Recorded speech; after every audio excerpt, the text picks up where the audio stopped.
Episode 1. My name is James Walker. This is a true story of events that happened to me in September of 2012 when I was a ranger in Olympic National Park. I've been hesitant to share this account for years, but now, as I approach the twilight of my life, I feel compelled to put these experiences to paper. Perhaps it will serve as a warning, or maybe just a reminder that there are things in this world beyond our understanding. I had been a ranger in Olympic National Park for a little over 5 years. When it happened, the job was a perfect fit for me.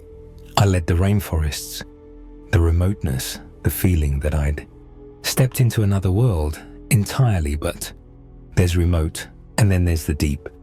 Whole rainforest miles of old-growth trees, dripping with moss, thick underbrush that seems to swallow sound itself, the kind of place where sunlight barely filters through, and getting lost is terrifyingly easy. In early September of 2012, I was assigned to trail maintenance in one of the most secluded areas of the park. It was a routine too. Day job meant to be. Tackled a lone routine, at least by ranger standards. My first day on the job went about as smoothly as cutting back vines an overgrowth can get by. Evening, I'd set up camp in a small clearing near the river, cooked myself a freeze, dried dinner, and settled down with my headlamp and a paperback to unwind before bed. That's when I heard it. It wasn't a bear, not a cougar, not the usual symphony of forest critters settling in for the night. It was something like a sob, choked and desperate, followed by a scuffling sound in the undergrowth. Now, protocol is clear when it comes to civilians in trouble. That's when you intervene. But rangers out in the back country, you tread lightly. Respect the wilderness for what it is. Still, there was something about that sound that set my teeth on edge. I grabbed my rifle, clicked off the safety, and headed in the direction of the noise. The ferns and fallen leaves muffled my footsteps, making the forest seem even quieter. After the strange cry, every creaking branch had me on edge. Up ahead, something thrashed in a thicket of thorny vines. "Hello, anyone there?"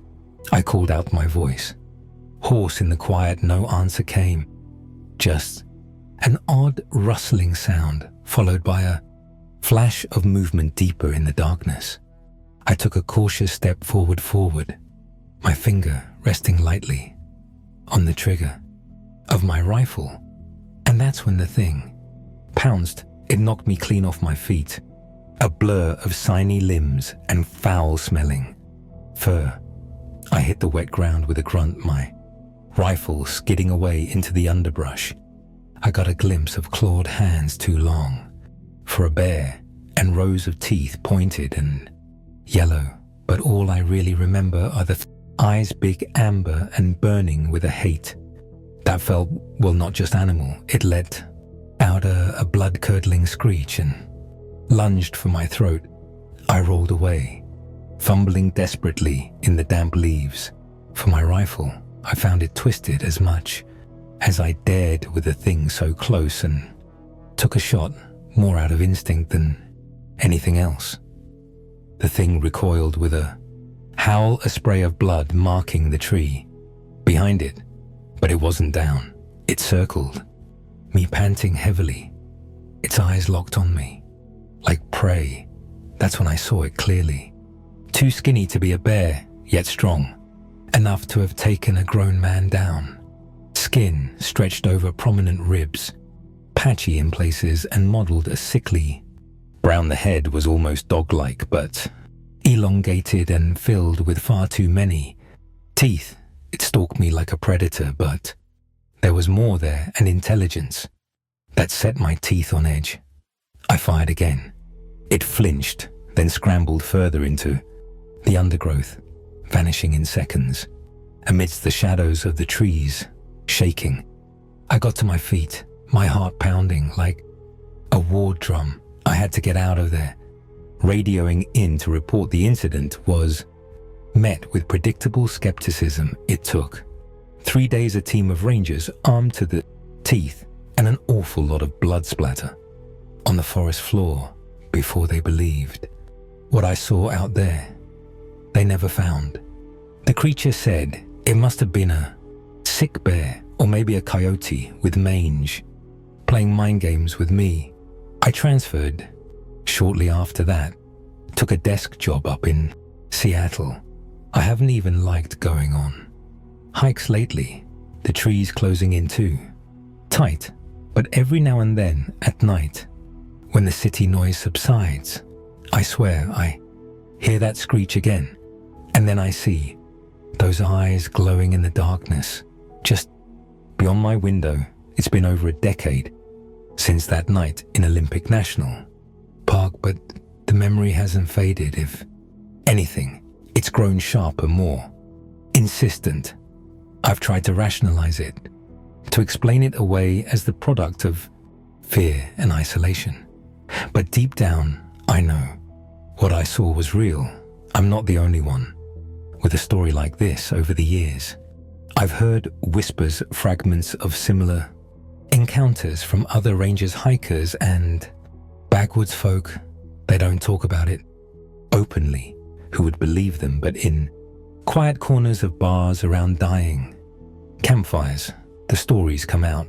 There was Elias Harper, a ranger in the Great Smoky Mountains.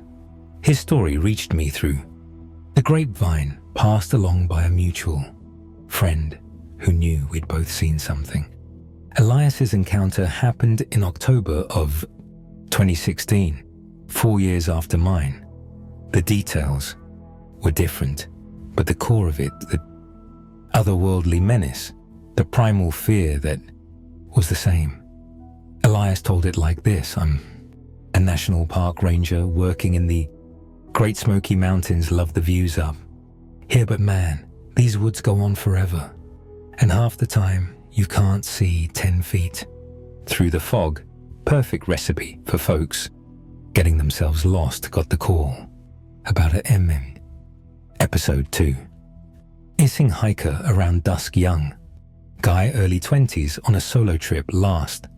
Checked in at a ranger station further into the back country and never made it to his planned campsite. Cell service out here is spotty at best, so it wasn't uncommon for people to go off-grid for stretches, but a storm was brewing and rangers don't take chances. I suited up, headed out.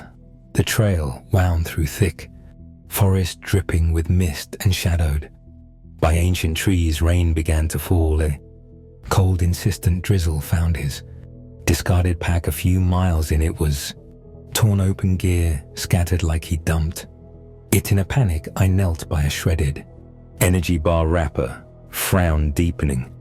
Didn't look like a bear attack. Bear scats easy to spot, and they usually leave most of the inedible stuff undisturbed. What I did find were tracks, big ones too wide for a human, and the toes were splayed out strangely. A chill, unrelated to the rain, snaked down my spine. We get mountain lions up here, but something about the size and shape of these prints felt wrong.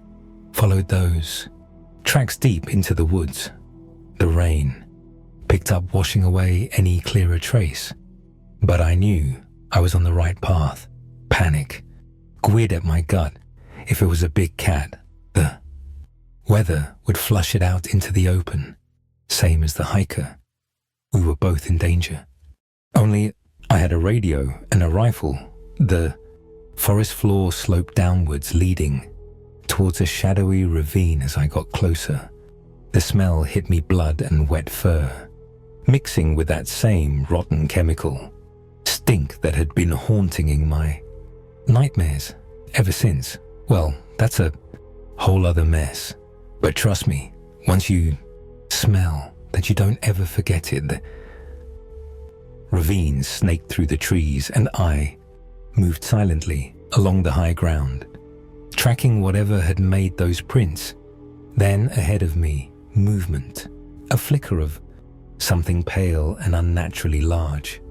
Hunkering beneath a jutting rock, I crouched lower, heart pounding against my ribs. That's when I saw it, truly saw it. Not a mountain lion, this thing. It was humanoid, but only vaguely. Tall too, lean skin hanging loose on a knobby frame. Its head was like a misshapen skull with yellow eyes that burned like embers in the gathering. Gloom claws long as a man's fingers dug into the carcass of what used to be the missing hiker. I fought back, bile raised. My rifle, with trembling hands, I was a decent shot. But this was beyond any training they give you at the academy. Had to make this first one count lined. Up the sights, took a deep, steadying breath. Then the damn flashlight flickered, must have gotten knocked loose. When I dropped my pack back at the campsite, the beam of light swung wildly, illuminating the creature. For a horrifying second, it shrieked a sound, like metal scraping against stone, and reared back, shielding its eyes. It dropped the remains of the hiker and lunged toward me, moving with a speed that defied its skeletal frame. I fired, once, twice, the rifle bucking hard against my shoulder. It flinched, roared, but it kept coming. I only had time to scramble back a few steps before it was on me.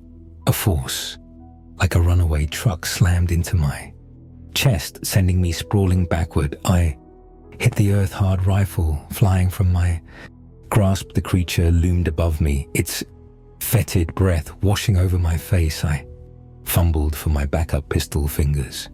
Clumsy with fear and cold, it raised a clawed hand to strike. Somehow I managed to roll the blow, narrowly missing my skull, but tearing open my shoulder. Then I scrambled back, scrabbling desperately for a weapon, anything. The creature snarled, stalking forward, pain seared through me, and my vision blurred around the edges. This was it. This was how it ended. A sudden beam of intense light cut through the forest, gloom so bright it made me flinch. The creature jerked back, hissing, the light stinging its eyes. Confused but desperate, I swung my own flashlight around. Another beam joined mine from further down the slope, accompanied by a familiar voice yelling my name. Reinforcements. Finally, the creature, caught between our flashlights, whirled in a frenzy of snapping claws and gnashing teeth. Its skin began to smoke where the light touched it, a sickening smell filling the air. And then, with a final howl of rage, it turned and vanished into the undergrowth. The sounds of its retreat muffled by the pounding rain and the roaring pulse pee in my ears. My fellow rangers, Edie and Walker, found me slumped against a tree, bleeding and gasping for breath. Their faces were a mix of relief and horror when they saw the claw marks raking my shoulder. Edie patched me up as best she could, while Walker swept the area, found my rifle further down the ravine, but no sign of the creature. It took two of them to haul me back down the trail to the main road. They kept throwing nervous glances over their shoulders, flashlights cutting through the darkness.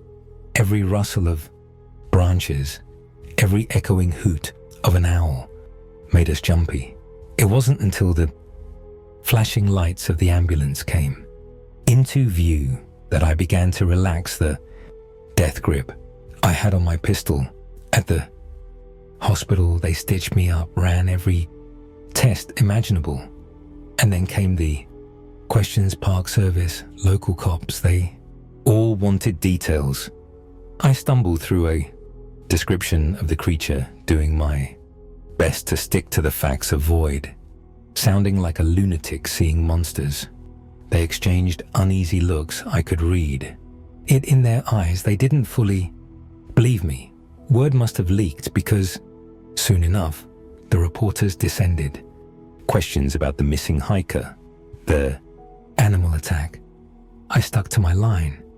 Injuries attributed to falling during the rescue mission can't have the whole Yizhuo. Episode 3. All thinking there's some unholy beast roaming our national parks, they bought the story, at least officially. The aftermath was a blur. Weeks of physical therapy for my torn-up shoulder. Nightmares that jolted me awake, sweating and gasping. I went back to work. Eventually, but everything had changed. Every hike, every patrol. I scanned the tires. Trees not for lost hikers, but for those. Glowing yellow eyes and the stench of decay. And there were rumors, whispers, among the other rangers. A sighting of a strange, emaciated figure near a campsite. A string of shredded tents blamed on wild animal activity, or that whisper about the lone hiker who went missing, deep in the back country, leaving behind only a single monstrous footprint in the mud. Nobody ever connected the dots. Officially. Of course, one night I was on a late patrol when I encountered Edie at a crossroads deep in the park. She didn't say a word, just passed me a thermos of strong coffee and a sealed envelope. Didn't need to ask what was inside. Silver bullets, hand-loaded, not standard issue for park rangers, that's for sure. She met my gaze, the unspoken, understanding clear in her eyes. After what you saw, she said, her voice low. Figured you could use these. Be careful. Out here. Elias, the knowledge that I wasn't alone in this, that helped some nights at least, but there was also a growing certainty. This wasn't over, that creature was still out there. Call it a Wendigo, a demon, whatever those old stories named it. The fact remains, there's something preying on the lost. And alone in these mountains one day, maybe I'd track it down, put an end to its reign of terror, but that felt like a fool's hope. See, the thing about fighting monsters is they fight back, and sometimes they win one foggy morning. A shredded backpack turns up, or a hiker vanishes on a familiar trail, and I'm left wondering if it got another one. Meanwhile, my own life's on hold, got a half-healed scar, a beat-up old truck, and a growing collection of high-powered flashlights. No wife, no kids, can't drag anyone into this mess. Sometimes I think about leaving the mountains, try getting lost in a big city crowd for a while, see if I could just disappear.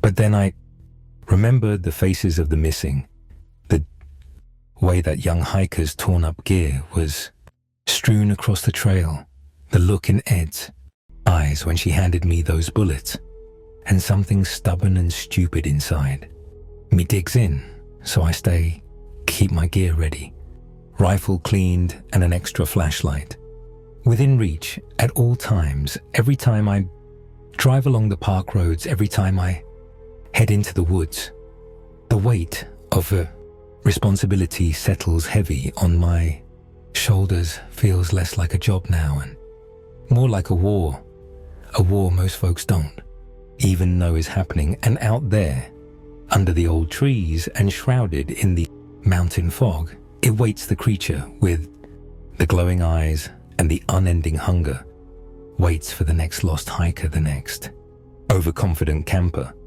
the next ranger who stumbles upon its shadowed domain. Some nights lying awake in my cabin with the rain rattling the roof and the wind sounding like a mournful howl, I wonder who it will be waiting for when I inevitably fail, when my flashlight flickers or my aim misjudges, or it finally catches me unaware.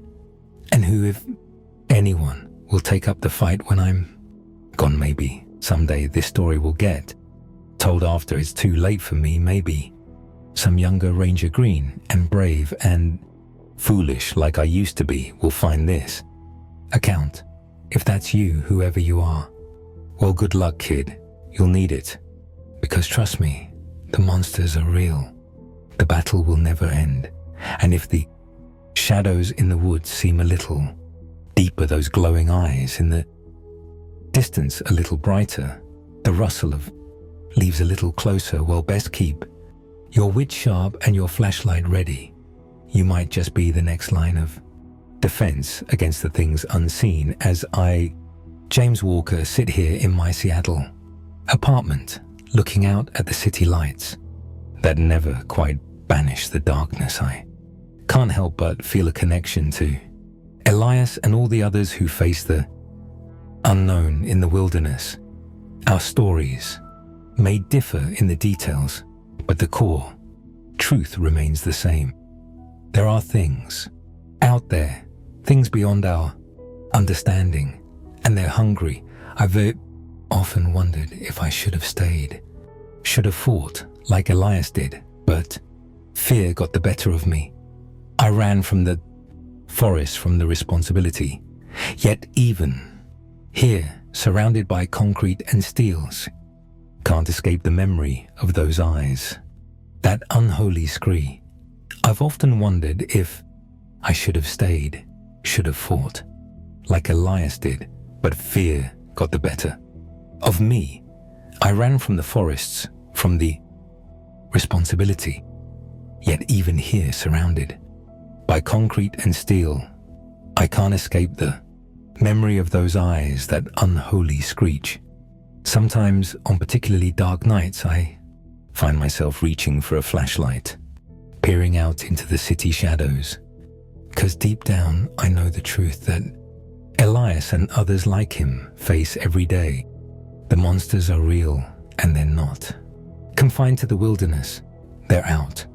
They're waiting, watching, and whether we choose to face them or not, their hunger never ceases. So, to anyone who reads this, remember, stay vigilant, trust your instincts, and always keep a light nearby. The battle against the unseen may never end, but as long as there are those willing to stand against the darkness, there's hope. My name is Ronald Hall. I've been a ranger with the National Park Service for almost 15 years now, but my story and my love affair with Yellowstone started long before I put on the uniform.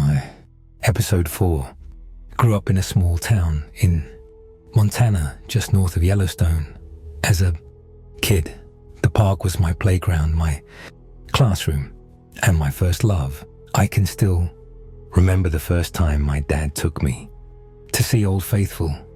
I was maybe 7 or 8, all gangly limbs and wide-eyed wonder. We stood there in the crowd, waiting, and I remember thinking it was all a big joke. How could water just shoot out of the ground like that? And then it happened.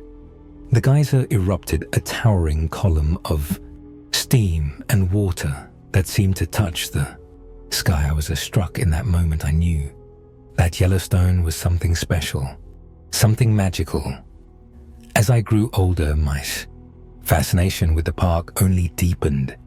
Every chance I got, I was there hiking the trails, watching the wildlife, learning the rhythms of the land. By the time I was in high school, sure, I knew every inch of the park that was open to the public and quite a few that weren't.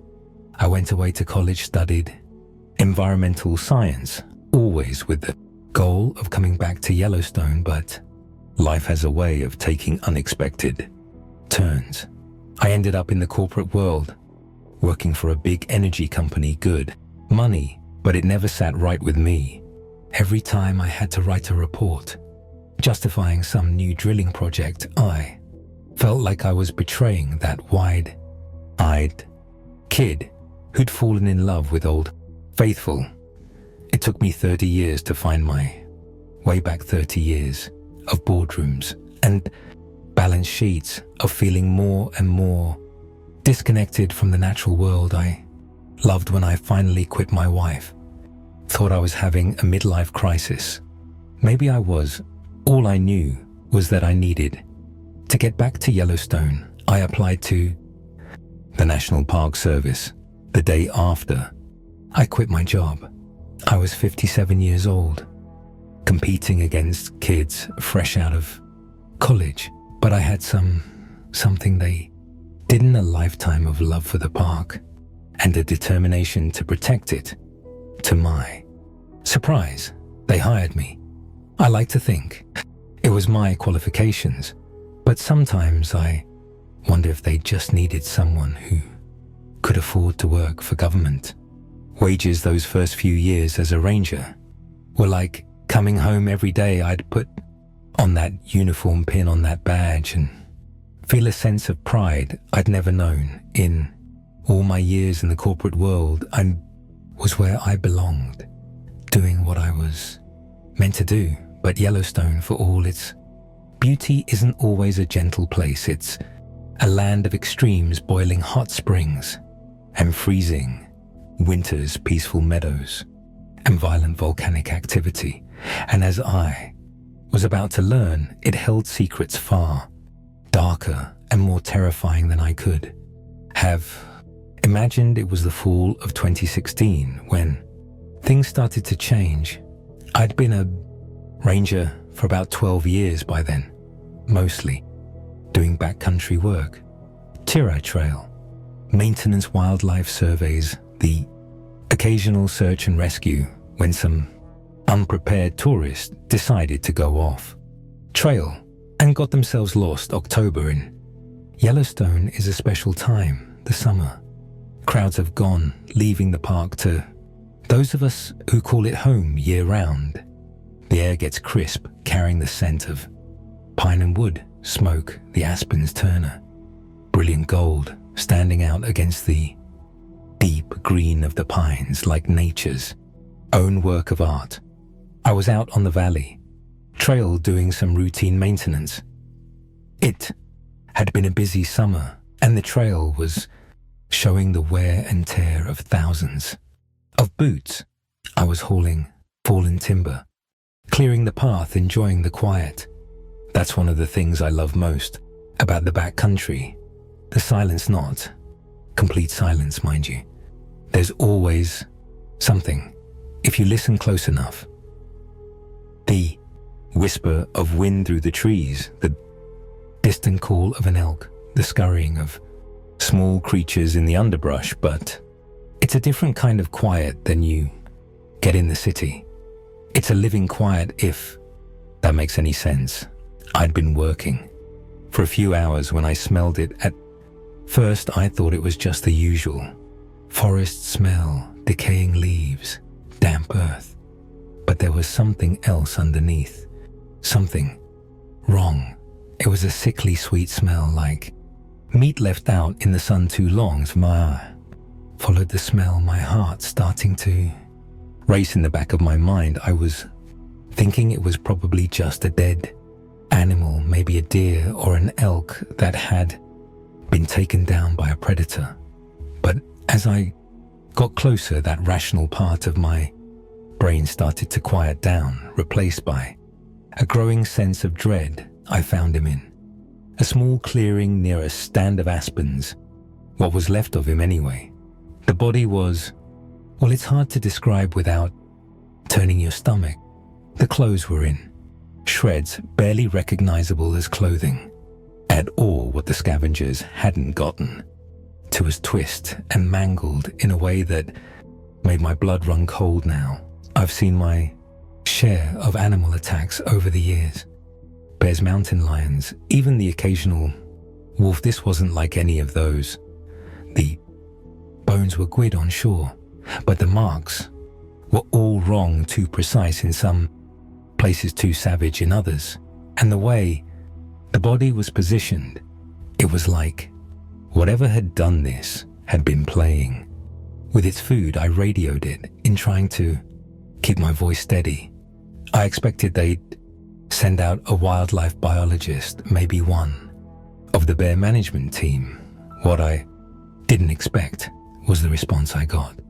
Ranger Hall, secure the area, do not approach the remains, wait for the response team. Over the voice on the other end was tense-clipped, not the usual easygoing tone of our dispatch. I tried to get more information, but all I got was a repeated order to stay put and wait for the team. They arrived about an hour later, 3 men in unmarked black SUVs. They weren't park service that much. It was clear they moved with a kind of practide efficiency that Episode 5, poke of military or law enforcement background. One of them, a tall, lean man with close-cropped grey hair, approached me while the others secured the scene. Ranger Hall, he asked, his voice gruff. I nodded. I'm Agent Hawkins. We'll take it from here. I need you to forget what you saw here today. Understood.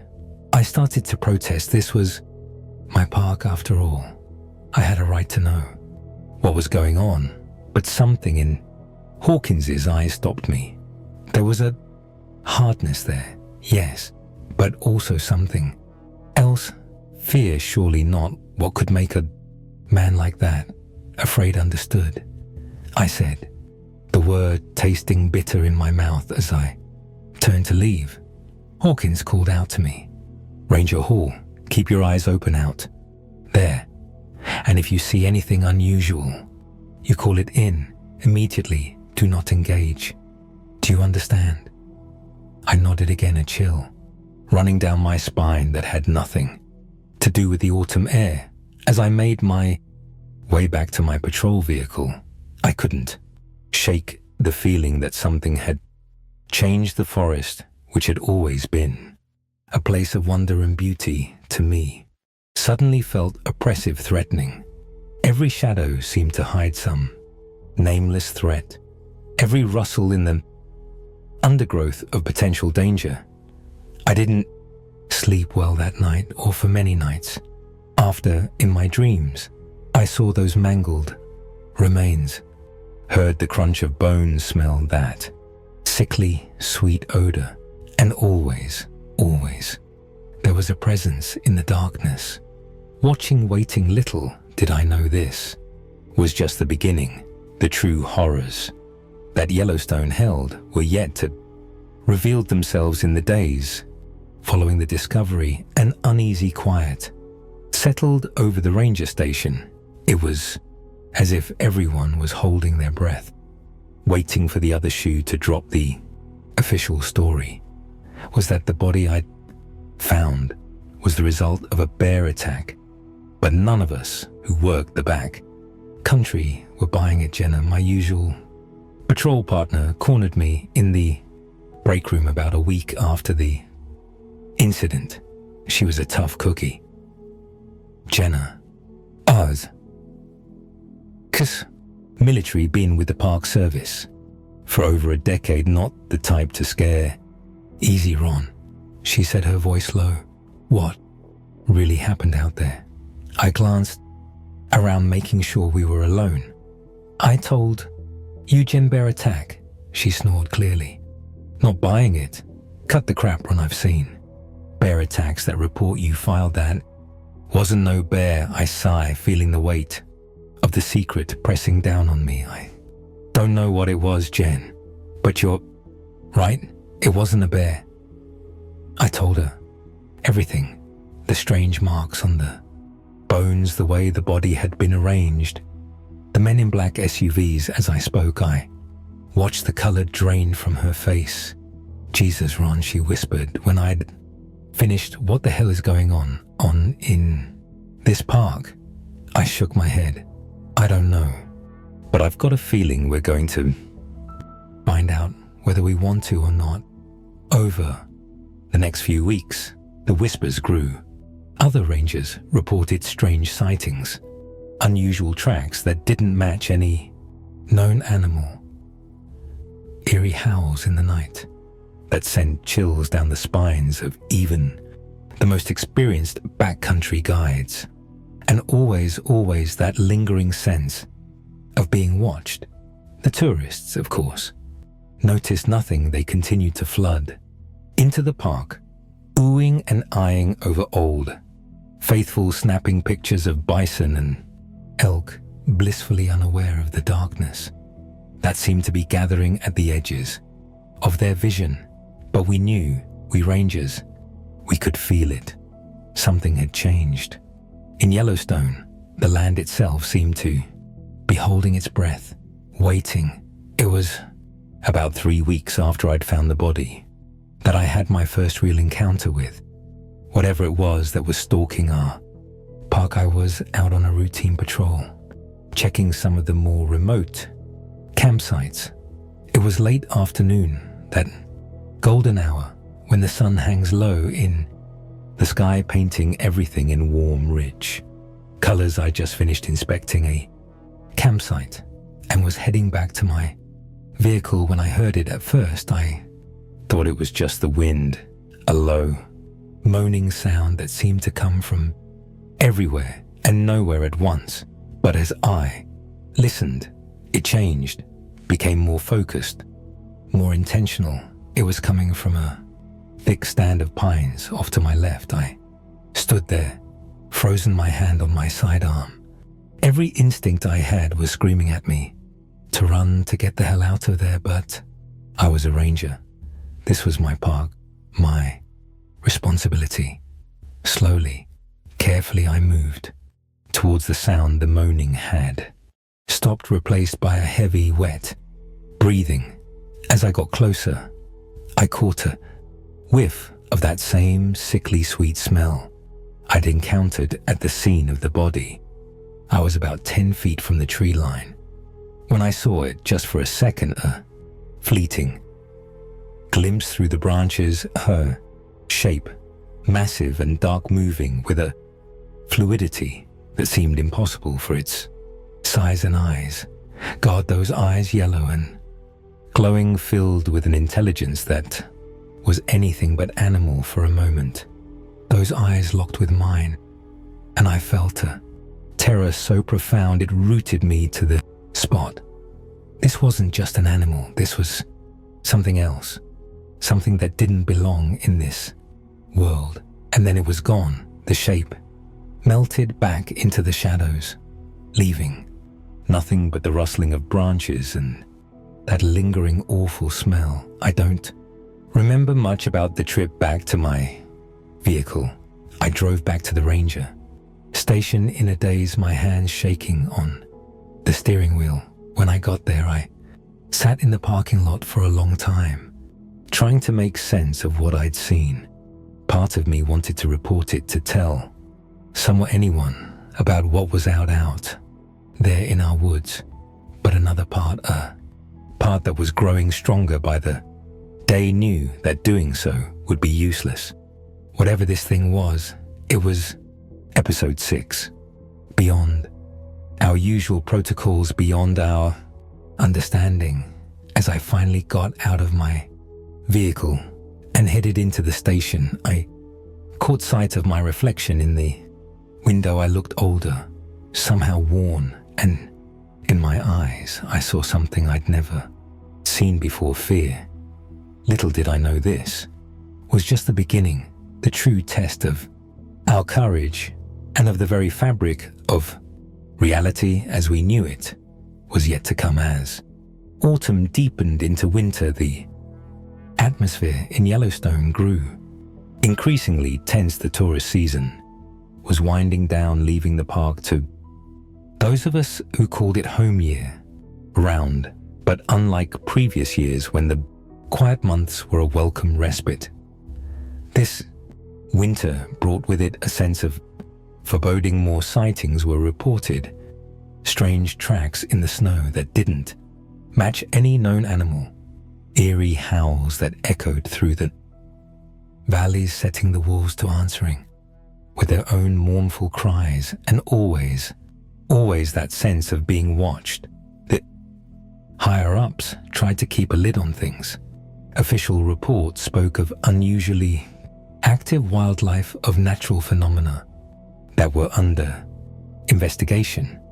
But those of us on the ground knew better. We'd seen too much, heard too much to buy the official line. Jenna and I were paired up more often than not these days. There was an unspoken agreement among the rangers. Nobody went into the backcountry alone anymore. Safety in numbers, though. Deep down, I think we all knew that if we encountered whatever was out there, numbers wouldn't make a damn bit of difference. It was on one of these patrols in late November that we had our first real confrontation with the creature. We were checking some of the remote campsites, making sure they were properly closed down for the winter. The day had started clear and cold, but as afternoon wore on, a heavy mist rolled in, blanketing the forest in an eerie white shroud. We just finished securing the last campsite on our list and were heading back to our vehicle when Jenna suddenly stopped dead in her tracks. "Ron," she whispered, her voice tight with fear.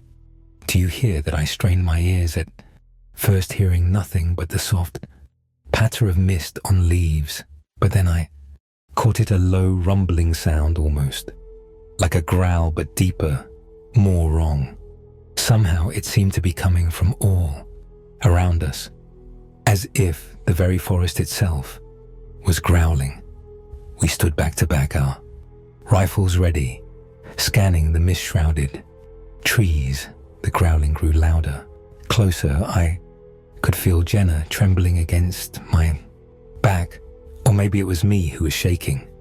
The mist seemed to thicken, swirling around us in patterns that hurt the eyes to look at. And then we saw it. It emerged from the mist like a nightmare given form, massive, easily 8 feet tall, with a body that seemed to shift and change. As we watched one moment, it was covered in thick matted fur. The next it seemed almost skeletal, with skin stretched tight over impossible angles and planes.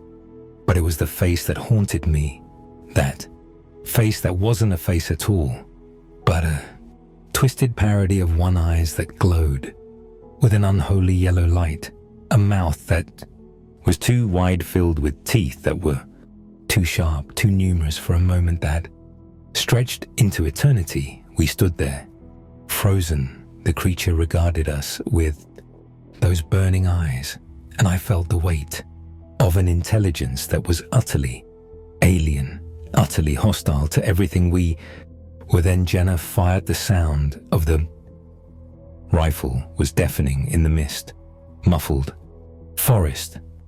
The creature staggered back, black ire spurting from a wound in its chest, but instead of falling, it roared, a sound that shook the trees and sent birds scattering. In panic, we both opened fire. Then, our training taking over, bullet after bullet slammed into the creature, each one drawing more of that black, oily blood, but it kept coming, its form seeming to flow around the wounds, healing even as we inflicted them. It was almost upon us when I heard the thunder of more gunfire. A group of figures burst from the mist, other rangers, drawn by the sound of our shots. The creature, faced with this new threat, let out one final earth-shaking roar before melting back into the mist. We stood there panting, our ears ringing from the gunfire. The other rangers approached cautiously, their eyes wide with shock and disbelief. What the hell was that thing? One of the other rangers, a young guy named Mike, asked. Nobody answered. What could we say? How could we explain what we just seen, what we just fought in? The days that followed, the park went into lockdown. The few remaining tourists were quietly but firmly escorted out, citing environmental hazards.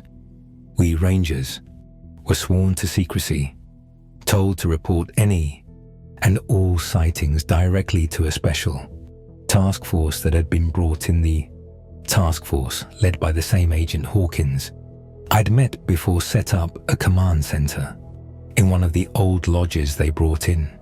Equipment I'd never seen before, machines that beeped and word measuring things I couldn't even begin to understand, and I would debrief separately our accounts.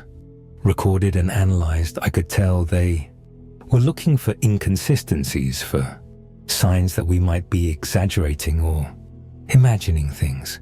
But our stories matched up perfectly. How could they not? The memory of that creature was burned into our minds, impossible to forget or misremember as winter settled in earnest. Over Yellowstone, the hunt for the creature began. In earnest, we rangers were paired with members of Hawkins' team. Our local knowledge, combined with their high-tech equipment and military, training the park, always a place of wonder and beauty to me, took on a sinister aspect. Episode 7. Every shadow seemed to hide a threat. Every unexplained sound, a potential encounter. The familiar trails and landmarks became a treacherous battleground in a war against an enemy we barely understood. It was on one of these patrols deep in the Lamar Valley that we had our next major encounter, where I was paired with one of Hawkins' men, a taciturn ex-Navy SEAL named Rodriguez. We'd been tracking unusual heat signatures picked up by their satellite imaging, following a trail that led us deeper and deeper into the backcountry. The day was bitterly cold, the kind of cold that seeps into your bones and makes you wonder if you'll ever be warm. Again, our breath frosted in the air and the snow crunched under our boots as we made our way through a dense stand of pines. Rodriguez suddenly held up a hand, signaling me to stop. He pointed to a clearing ahead where the snow was, disturbed in a way that made my heart race. The tracks were massive, easily twice the size of a grizzly's, and they seemed to shift and change even as we watched. We approached cautiously, weapons at the ready. The clearing was silent too. Silent. Even the ever-present wind seemed to have died down, leaving us in a bubble of unnatural quiet. That's when we saw it. At first, I thought it was just another snow-covered log, but then it moved. The creature uncoiled itself, rising to its full height in the stark daylight. It was even more terrifying than I remembered. Its form seemed to constantly shift and change, as if it couldn't decide what shape it wanted to be. One moment it was covered in thick matted fur. The next it was almost skeletal, with skin stretched tight over impossible angles. Rodriguez didn't hesitate. He opened fire, the sound of his high-powered rifle shattering the natural silence. The creature roared, a sound that seemed to come from everywhere and nowhere at once, and charged. What followed was a blur of violence and terror. We emptied our weapons into the thing, but it kept coming.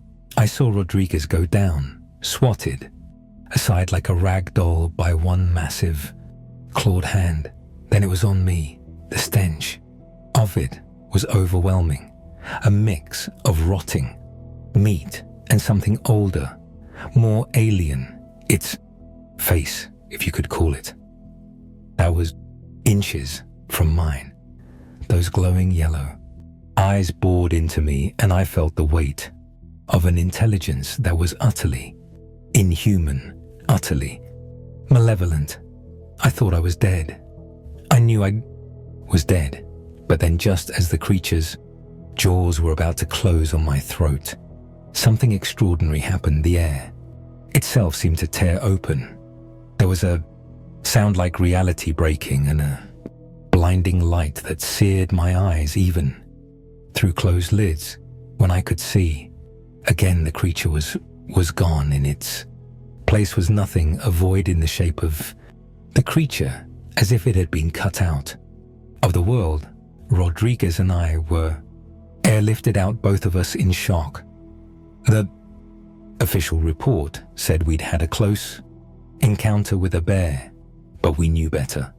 Something had happened out there in the Lamar Valley, something that defied explanation. In the weeks that followed, more strange events occurred. Portals, like the one we'd seen, began opening up all over the park. Sometimes they'd spit out more creatures. Other times, they'd suck things in trees, rocks, even water from the rivers, and Lakes Hawkins' team worked around the clock trying to understand what was happening. They brought in scientists, theologians, even a few people who looked more like New Age mystics than government agents. The truth, when it finally came out, was stranger than anything we could have imagined. Yellowstone, it turned out, wasn't just a national park. It wasn't even just a supervolcano. It was a nexus, a weak point in the fabric of reality. The geothermal activity that made the park famous was just a side effect of the real energy that pulsed beneath the surface, the energy of other dimensions pressing against our own. The creature, or creatures, as we now knew, weren't from our world at all. They were from somewhere else, someplace so alien, so utterly foreign to our reality that merely existing in our dimension caused them pain and drove them to lash out. But why now? Why, after millennia of relative peace, was the veil between worlds suddenly thinning? The answer, ironically, lay in our efforts to protect the park.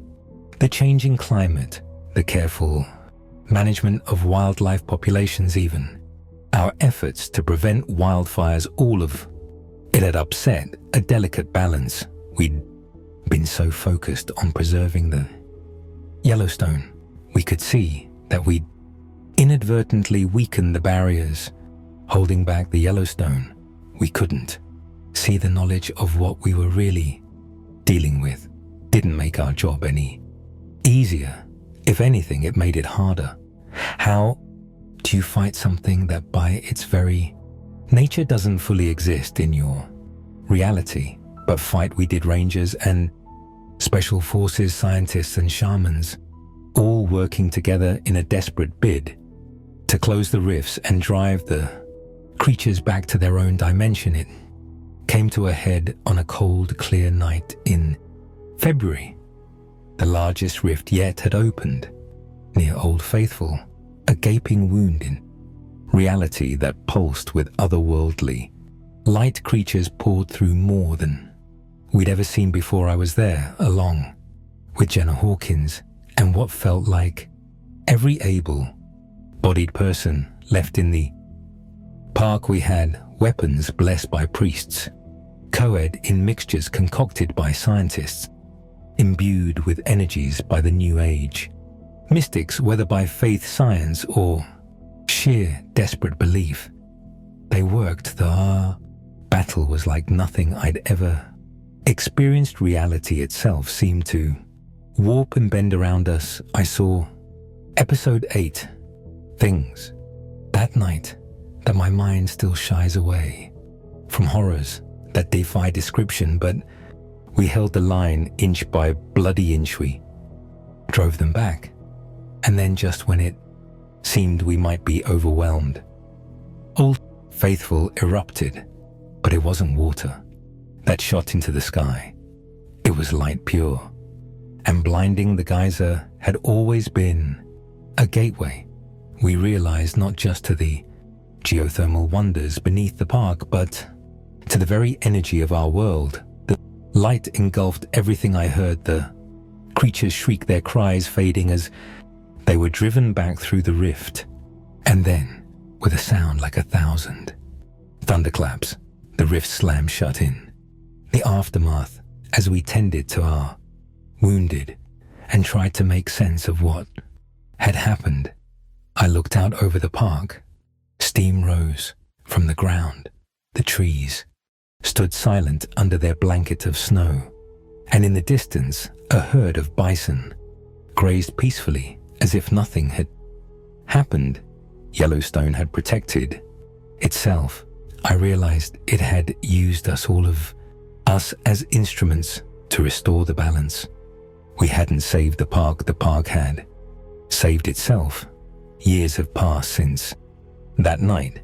Yellowstone remains open to the public, its wonders still drawing millions of visitors each year. To most, it's just a beautiful national park, a place of geysers and wildlife and stunning vistas. But for those of us who know the truth, it's so much more. It's a boundary between worlds, a place where reality is thin and magic, for lack of a better word, is real. I'm retired now, but I still live near the park sometimes on quiet nights.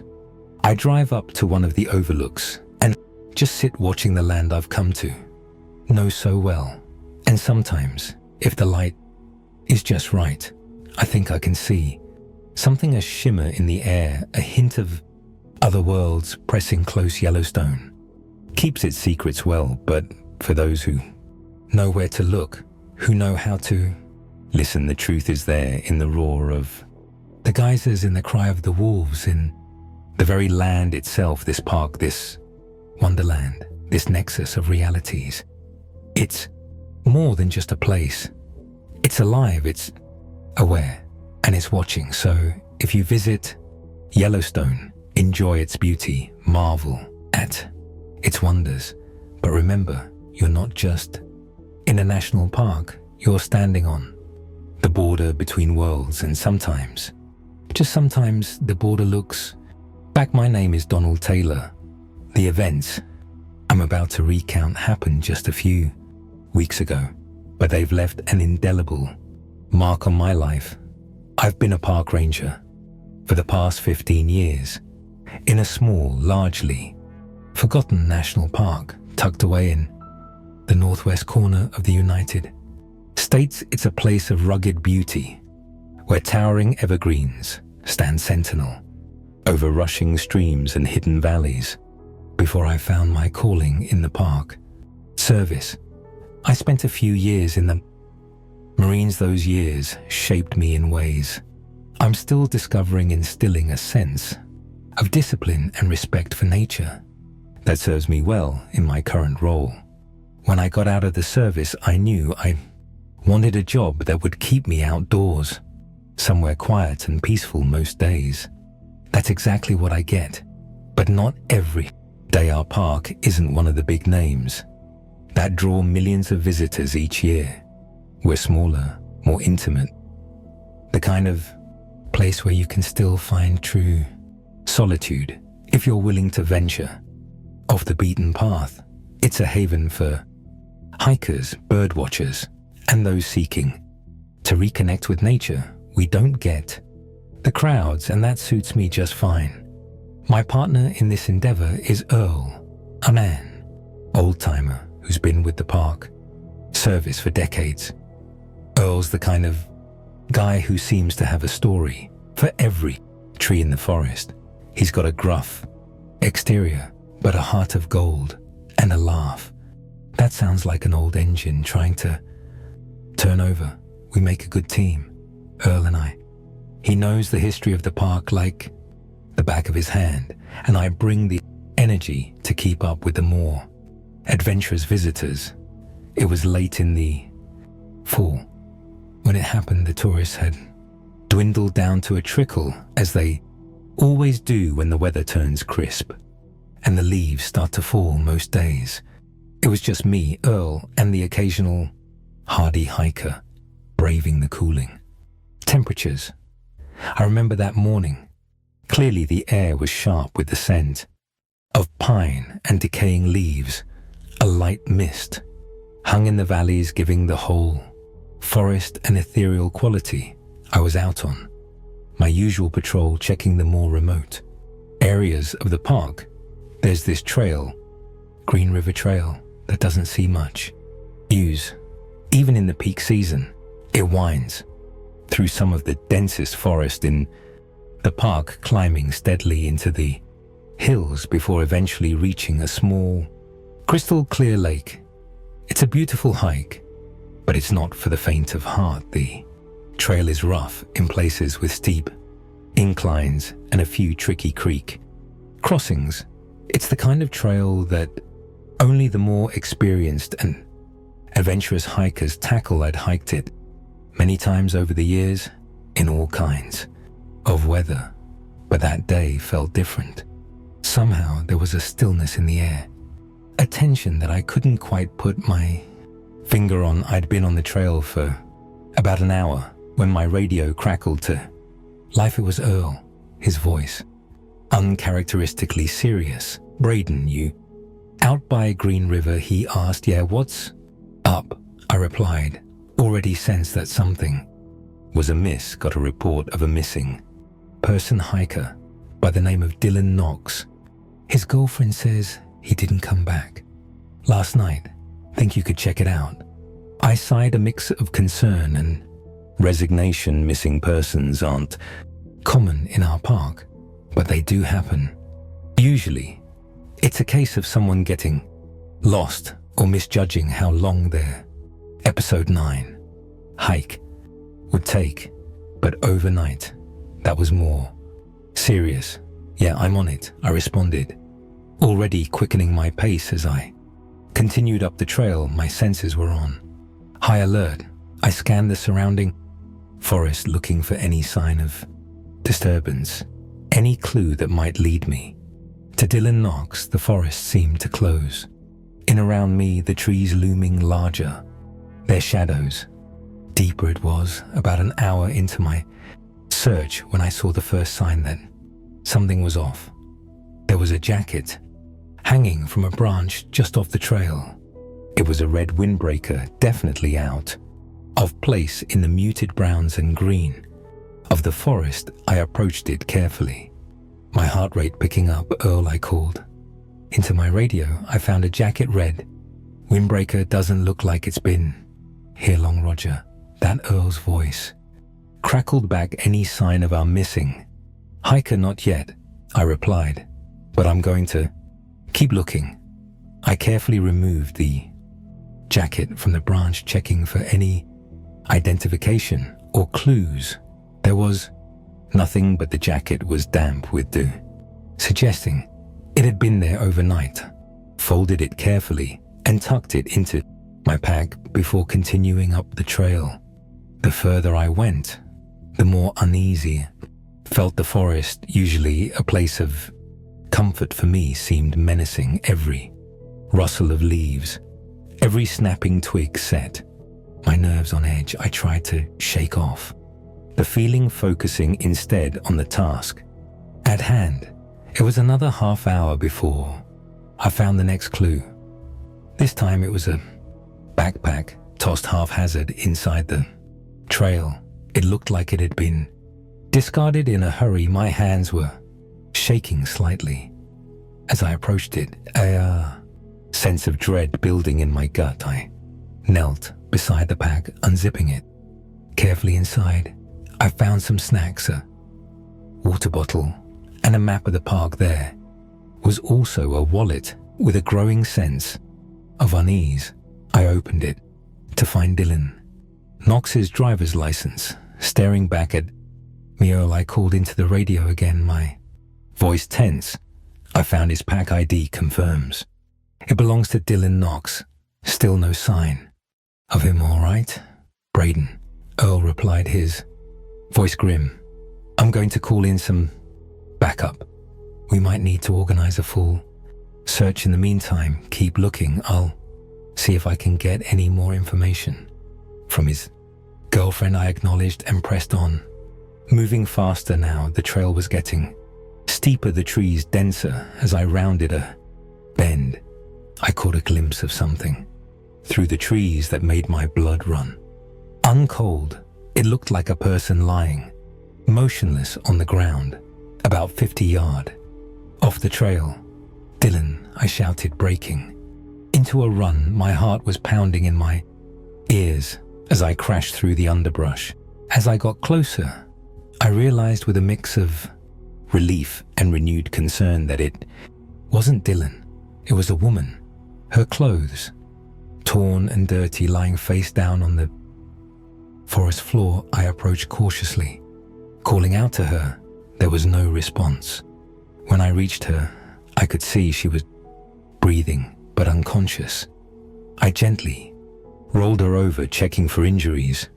There was a nasty gash on her leg, but otherwise she seemed unharmed. Earl Thite called into my radio, my voice shaking slightly.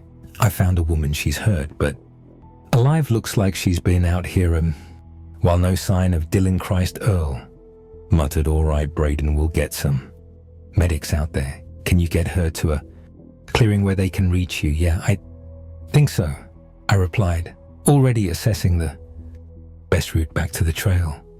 I carefully lifted the woman, noting with concern how light she felt, as if she hadn't eaten in days. As I carried her back towards the trail, I couldn't shake the feeling that something was watching me. The forest was too quiet, unnaturally, so every rustle of leaves or snap of a twig made me jump. We reached a small clearing where I knew the medics could land a helicopter if necessary. I laid the woman down as gently as I could, trying to make her comfortable. As I did, her eyes fluttered open. For a moment they were wide, with fear darting around wildly before focusing on my face. Don't let it get me, she whispered, her voice hoarse and barely audible. Before I could ask what she meant, her eyes rolled back and she lost consciousness. Again, a chill ran down my spine at her words. What had she seen out here? What had happened to her and to Dylan Knox? The wait for the medics felt interminable. I kept scanning the tree, lying half expecting to see something emerge from the shadows. When the helicopter finally arrived, the downdraft from its rotors seemed to blow away some of the oppressive atmosphere that had settled over the clearing. I gave the medics all the information I had, which wasn't much, as they prepared to transport the woman to the hospital. I steeled myself to head back up the trail. Dylan Knox was still out there somewhere, and I was determined to find him. The sun was starting to set as I resumed my search, casting long shadows through the trees. I kept my flashlight in hand, ready to switch it on as soon as the light faded completely. The forest took on a different character in the twilight, familiar shapes transforming into looming, ominous silhouettes. That's when I saw it. At first I thought it was just another shadow, a trick of the fading light, but as I focused on it, I realized I was looking at a figure standing just off the trail, partially hidden behind a tree. My heart leapt into my throat. Dylan, I called out, my voice sounding unnaturally loud in the quiet forest. The figure didn't move or respond. I took a few cautious steps closer, and that's when I realized this wasn't Dylan. It wasn't a normal person at all. The figure was tall and thin, with limbs that seemed Episode 10. Oolong for its body. Its skin was pale, almost translucent in the dim light, and its eyes were like black pits, reflecting no light. I froze, my heart pounding so hard I thought it might burst from my chest. The creature, for I knew now that's what it was, just stood there unmoving, its gaze fixed on me. Time seemed to stand still as we regarded each other, neither making a move. With a trembling hand, I raised my flashlight and switched it on the beam, cutting through the gathering darkness. The creature hissed a sound that sent ice through my veins and retreated into the shadow with inhuman speed. I didn't wait to see if it would return. I turned and ran down the trail as fast as my legs would carry me, branches whipping at my face as I fled. I didn't stop until I reached the ranger station where Earl was waiting, his face etched with concern. "Braden, what happened? You look like you've seen a ghost," Earl said as I burst through the door, gasping for breath. I tried to explain what I'd seen, but the words tumbled out in a confused jumble. How could I describe something that defied explanation? Earl listened patiently, his expression growing more serious with each passing moment. "All right," he said. Finally, his voice calm but tense, weak. "Head back up there at first light. See if we can find Dylan and figure out what's going on. For now, try to get some rest." Rest, however, was the last thing on my mind that night. Was the longest of my life. Every creak of the old ranger station, every whisper of wind outside, set my nerves on edge. I couldn't shake the image of that creature, its black eyes seeming to bore into my soul, and underneath it all was a gnawing worry. What had happened to Dylan Knox? Was he still out there lost and alone? Or had he encountered that thing as the first light of dawn broke over the trees? Earl and I set out armed and prepared for whatever we might find. The forest seemed different in the morning light, less threatening, but I couldn't shake the feeling of unease that had settled over me. We found Dylan's jacket and backpack where I'd left them the day before. As we pressed on, following the trail I'd taken, we came across something new, tracks in the soft earth just off the path. They were large and human-like, but with elongated toes that dug deep into the soil. Earl crouched down to examine them, his face grim. "These aren't bear tracks," he muttered, "but they're not human either." We followed the tracks, our progress slow and cautious. They led us further off the trail into a part of the forest I'd rarely explored. The underbrush was thick. Here the trees pressing in close, their branches intertwining overhead to block out much of the sunlight. After what felt like hours of tracking, we came upon a cave, its entrance partially hidden by a tangle of vines and brush. The tracks led directly into the yawning darkness of the cave mouth. Earl and I exchanged a look. We both knew what we had to do, but the thought of entering that cave sent a shiver down my spine. I couldn't help but think of the creature I'd seen, its pale form and black eyes. Was this its lair? "You sure about this?" Earl asked, his voice low. "Not really," I admitted, "but we have to find Dylan." With a nod, we switched on our flashlights and entered the cave. The air inside was cold and damp, a stark contrast to the warm forest outside. Our lights revealed walls slick with moisture, the beam catching on strange, twisting formations that seemed to why in the shifting illumination. As we ventured deeper, the feeling of being watched returned. Stronger than ever, we found more signs of a struggle. Broken branches, scraps of cloth, and dark stains on the rock that I feared might be blood. My stomach churned as we pressed on deeper into the earth. Suddenly, we heard a noise ahead of us, a shuffling sound followed by a low, guttural breathing that echoed off the cave walls. We raised our flashlights, the beams converging on a hunched form, crouched over something on the ground. It was the creature I'd seen in the forest, its pale skin gleaming wetly in the light, and beneath it, lying motionless on the cave floor, was Dylan Knox. The creature's head snapped up at our approach, its black eyes reflecting our flashlight beams. For a moment, we all froze, locked in a tableau of horror. Then, with a hiss that raised the hair on the back of my neck, the creature lunged at As Earl fired the gunshot, deafening in the confined space of the cave, the creature screeched, an otherworldly sound that seemed to pierce right through me. It retreated into the darkness, but I could still hear it. Moving, circling us, we rushed to Dylan's side. He was alive, but barely, his body covered in cuts and bruises.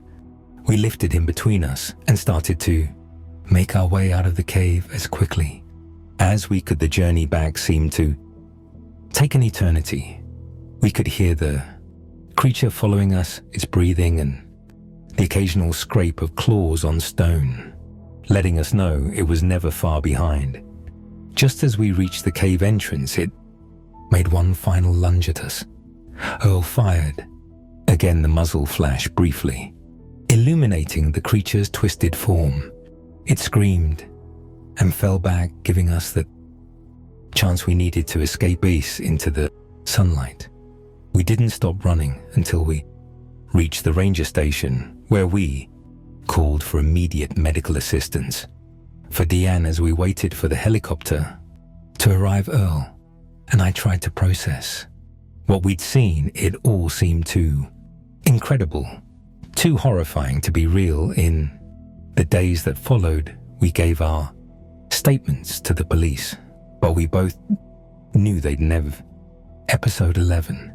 I believe the full story. They searched the cave but found no sign of the creature. Dylan was rushed to the hospital, where he slowly recovered, but he was never the same. He refused to talk about what had happened to him in the cave and moved away as soon as he was well enough to travel. Earl and I continued our work in the park, but we never went back to that part of the forest. The memory of that night stayed with us, a reminder that there are things in this world that we don't understand, things that defy explanation. We started calling it the Pale Stalker, but we rarely spoke of it even to each other. Life went on, but I couldn't forget. Sometimes late at night, I think I hear it outside my window, a rustle of leaves, a faint hiss carried on the wind. I don't know if it's real or just my imagination, but it keeps me awake, wondering if it will ever return. The park is quieter now.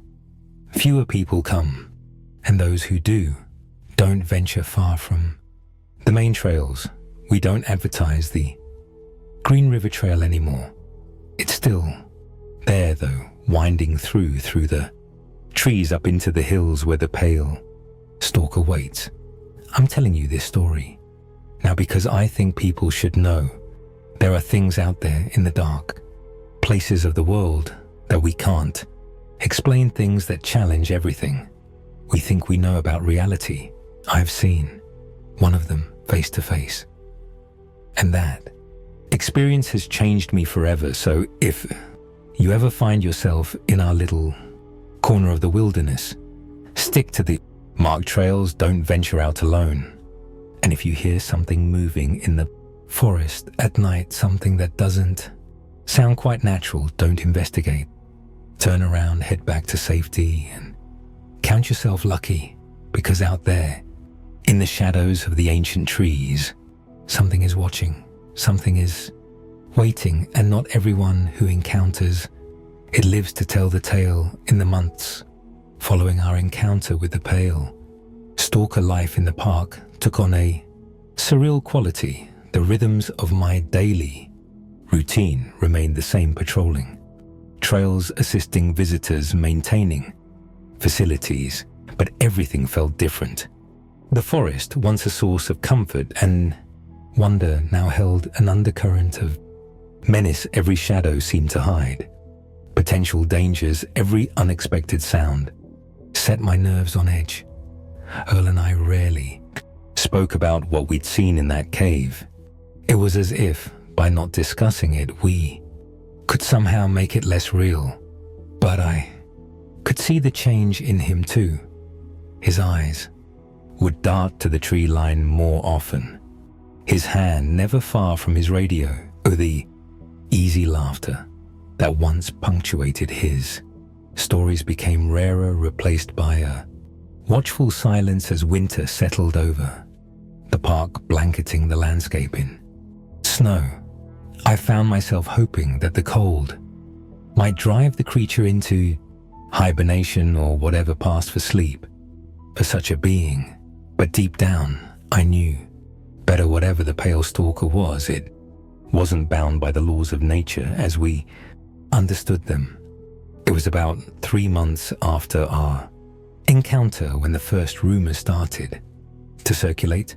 Hikers reported strange noises in the night, eerie calls that didn't match any known wildlife. A couple camping near Green River Trail swore they saw a pale figure watching them from the trees, vanishing when they tried to get a closer look. Each report sent a chill down my spine, confirming my worst fears. The pale stalker wasn't content to stay in its cave. It was venturing out, exploring its territory, and we were the interlopers. I remember one particularly cold January morning when I was out on my usual patrol. The forest was silent, muffled by a thick blanket of snow. Breath frosted in the air as I made my way along the trail, alert for any signs of disturbance. That's when I saw the tracks. They crossed the trail, leading off into the dense underbrush. They were similar to the ones Earl and I had followed to the cave, but larger, as if the creature had grown without thinking. I found myself following them, drawn by a morbid curiosity I couldn't explain. The tracks led me to a small clearing I'd never seen before. In the center stood a lone tree, its bark pale and smooth, unlike any species native to our forest. As I approached, I noticed strange markings carved into the trunk, symbols I didn't recognize, twisting patterns that seemed to shift when I wasn't looking directly at them. A twig snapped behind me and I whirled around, my hand flying to my radio. There was nothing there, just the silent snow-covered forest. But as I turned back to the tree, I froze there. Hanging from one of the lower branches was a scrap of red fabric with trembling hands. I retrieved it, recognizing it immediately as a piece of Dylan Knox's jacket.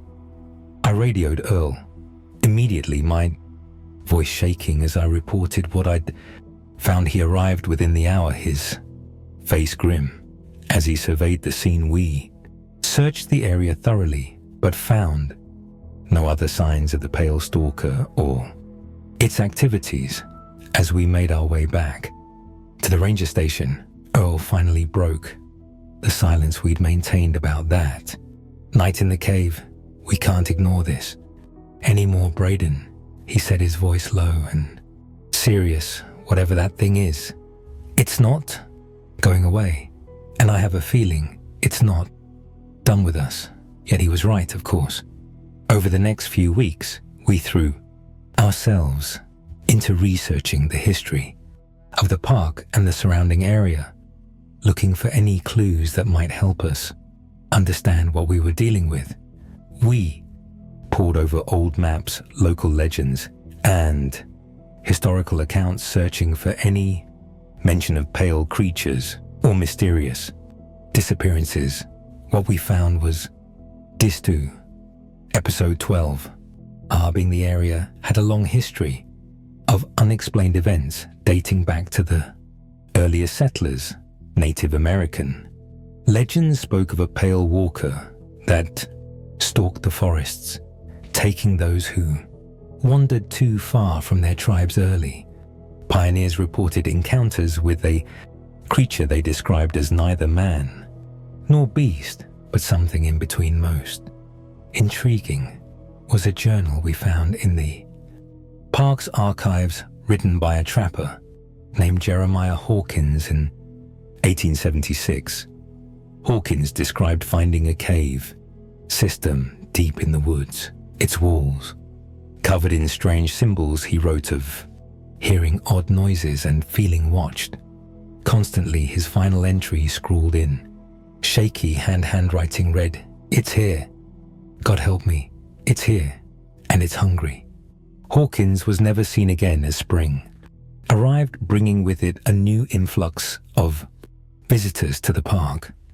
Earl and I found ourselves in a difficult position. We knew there was a very real danger lurking in our forests, but we couldn't exactly warn people about a creature that, by all official accounts, didn't exist. Instead, we stepped up our patrols, especially in the areas near Green River Trail, and became extra vigilant about enforcing park rules and safety guidelines. It was during one of these patrols in late April that I had my second direct encounter with the pale stalker. I was checking a remote campsite when I heard a scream echo through the trees. I sprinted toward the sound, my heart pounding in my ears.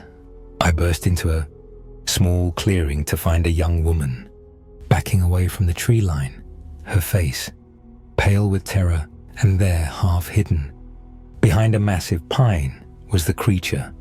It had grown since I'd last seen it, its limbs longer, its body more muscular, but those eyes, those bottomless black eyes, were the same. For a moment we were locked in a silent standoff, then moving faster than should have been possible.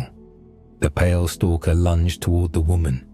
Without thinking, I threw myself between them, my hand fumbling for the canister of bear spray on my belt. I caught the creature full in the face with the spray. It let out an unearthly shriek and recoiled, giving me just enough time to grab the woman's arm and run. We didn't stop until we reached my patrol vehicle, the woman sobbing hysterically beside me. As I radioed for backup in the aftermath of that incident, it became impossible to keep the pale stalker a secret. The woman's account, combined with the evidence Earl and I had gathered, forced the Park Service to acknowledge that there was something out there. They stopped short of confirming the existence of a cryptid, instead issuing vague warnings about an unidentified predator in the area. The summer brought a team of wildlife biologists and cryptozoologists to the park, all eager to catch a glimpse of the creature that was fast becoming a local legend. Despite their high-tech equipment and round the clock surveillance, they found little concrete evidence, but Earl and I knew the truth. We'd seen it, faced it, and we knew it was far more intelligent and dangerous than anyone suspected. As fall approached, once again marking a year since our first encounter in the cave, the sightings and incidents began to increase. It was as if the pale stalker knew we were onto it and was ramping up its activities. In response, we found more of those strange trees with carved symbols scattered throughout the park. Hikers reported feeling watched, hearing strange noises, catching glimpses of a pale figure flitting between the trees. Then in late September, disaster struck. A group of 5 campers went missing near Green River Trail.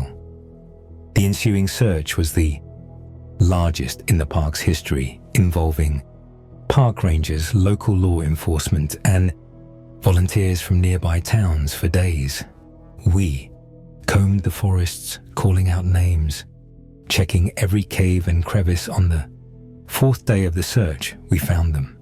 Or rather, what was left of them. They'd been changed. Their bodies were PID, pale and elongated, their eyes dark pits. They moved with an unnatural, jerky gait, and they attacked the search party with inhuman strength and ferocity. In the chaos that followed, shots were fired, people were injured, and the creatures that had once been human disappeared. into the forest as we regrouped, trying to make sense of what we'd seen. A horrible realization dawned on me. The pale stalker wasn't just killing people. It was transforming them, creating more of its kind. The park was closed indefinitely.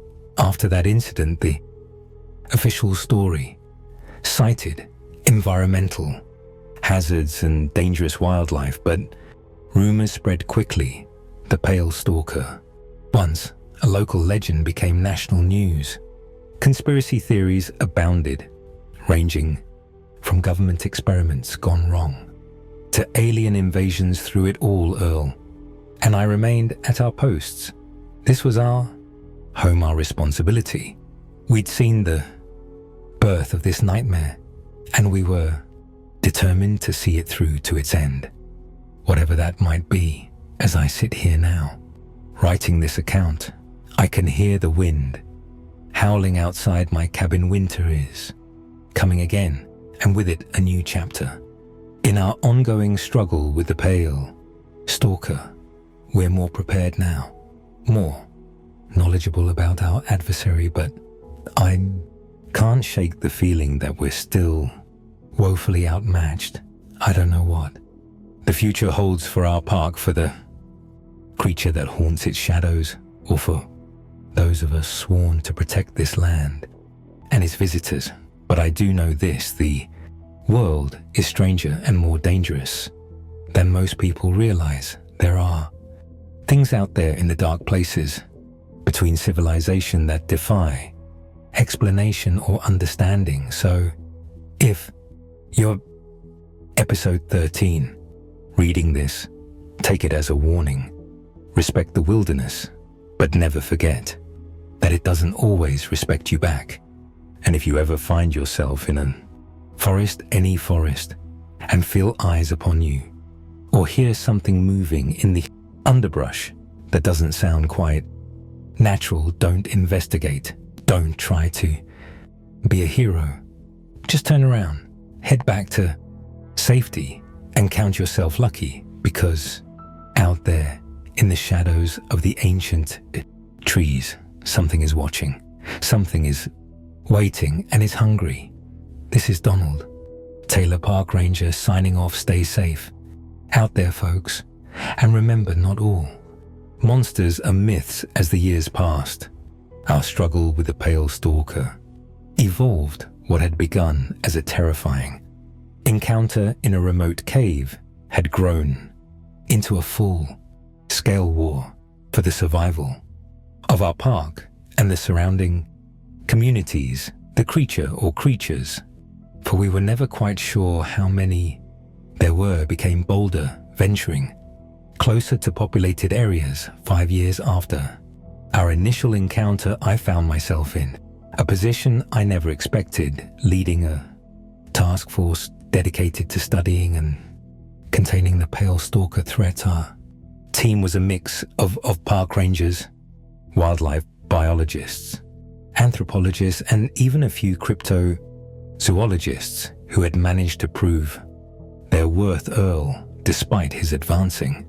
age, remained my steadfast second in command. We set up a research station in the old Ranger headquarters, transforming it into a high-tech command center. Monitors displayed feeds from cameras hidden throughout the park, while banks of computers analyzed data from motion sensors, infrared detectors, and other specialized equipment. It was a far cry from the simple tools we'd had when this all began. Dr. Sarah Chen, our lead biologist, had made some startling discoveries about the pale stalker's physiology from the scant physical evidence we'd managed to collect shed skin hair samples, and she determined that the creature possessed a remarkable ability to adapt to its environment.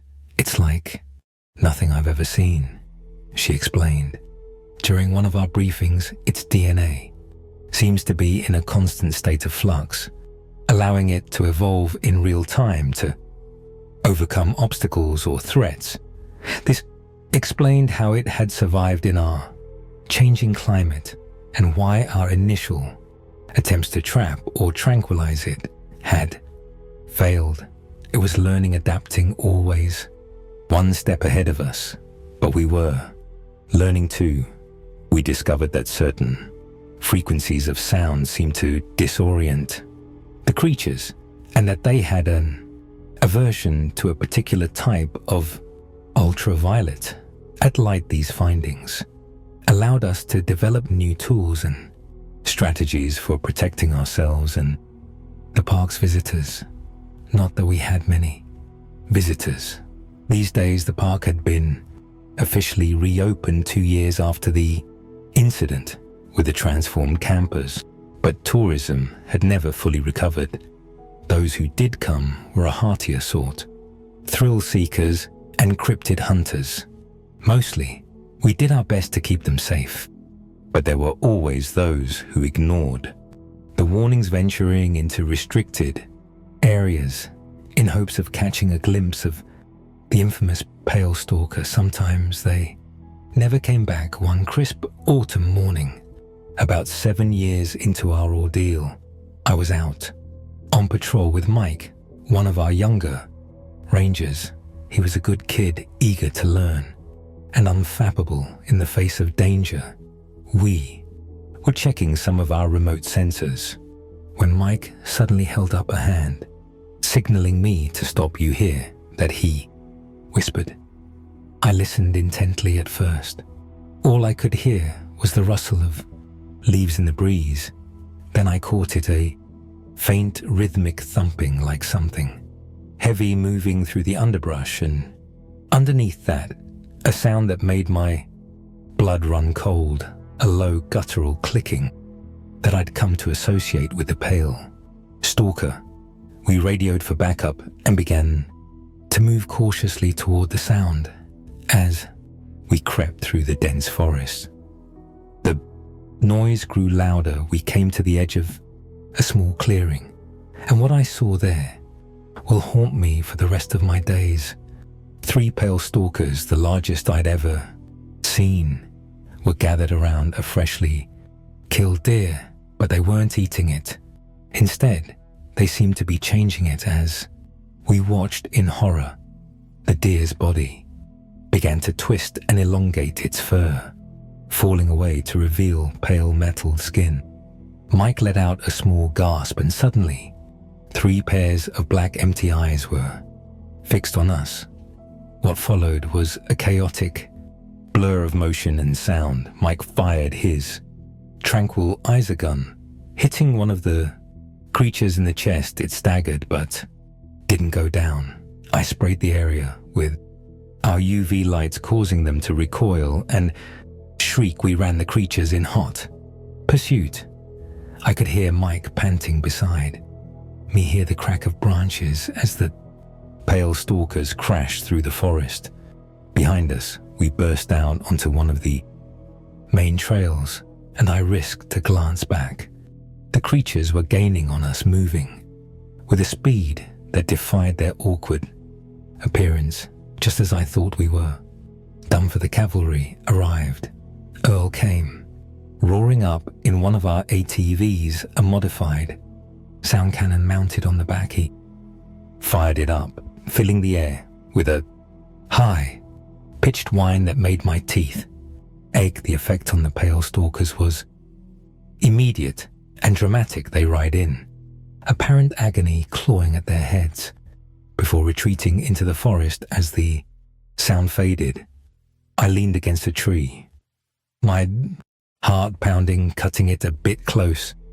"There weren't you," I gasped at Earl. He grinned, though I could see the worry in his eyes. "Thought I'd add a little excitement to your morning stroll." That incident marked a turning point in our understanding of the pale stalker. Episode 14. We now knew they could transform other living creatures, not just humans. This raised terrifying possibilities about their potential to spread and adapt. Dr. Chen theorized that this ability might be how they reproduced, creating new members of their species from existing life form. The next few years were a blur of research close encounters and increasingly desperate attempts to contain the threat. We developed new weapons and defenses, but for every advance we made, the Pale Stalkers seemed to adapt. They grew more intelligent, more organized. We began to find evidence of rudimentary tools at their kill sites, and their hunting patterns became more strategic. 10 years after my first encounter in the cave, we made a breakthrough that would change everything.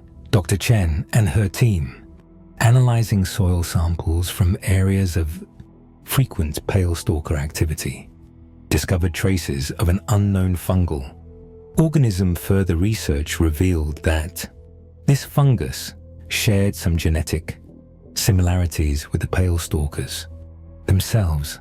I think we found the missing link. Dr. Chen announced excitedly this fungus could be the original life form that the Pale Stalkers evolved from, or more likely, it's a symbiotic organism that facilitates their transformative abilities. This discovery led to a new approach in our containment efforts. We began developing a targeted fungicide that we hoped would inhibit the Pale Stalkers' ability to transform themselves and other creatures. It was a long shot, but it was the best lead we'd had in years. As we worked on this new strategy, the situation in and around the park continued to deteriorate. Sightings of Pale Stalkers became more frequent in nearby towns. People began to leave the area, and those who stayed lived in constant fear. The government finally forced to acknowledge the reality of the situation, established a quarantine zone around the park and surrounding forest. It was around this time that I started to notice changes in myself. At first, I dismissed it as stress and lack of sleep, but as the weeks went by, I couldn't ignore the signs. My eyesight was sharper, especially at night. My hearing had become more acute, and sometimes when I was alone in the forest, I could swear I heard whispers, voices just on the edge of comprehension. I kept these changes to myself, afraid of what they might mean, but Earl, observant as ever, noticed something was off one evening. As we sat on the porch of the old ranger station, he finally confronted me. "How long have you been changing, Braden?" he asked quietly. I started to deny it, but the look in his eyes stopped me. "I don't know," I admitted. "A few months. Maybe." "Earl, I'm scared. What's happening to me?" He sighed suddenly, looking every one of his 70+ years. "I think you've been infected, for lack of a better word. That night in the cave maybe, or during one of your encounters since then. Am I turning into one of them?" The thought filled me with horror. Earl shook his head. "I don't think so. Not completely. Anyway, I've been watching you, and I've seen others who've changed. This is different.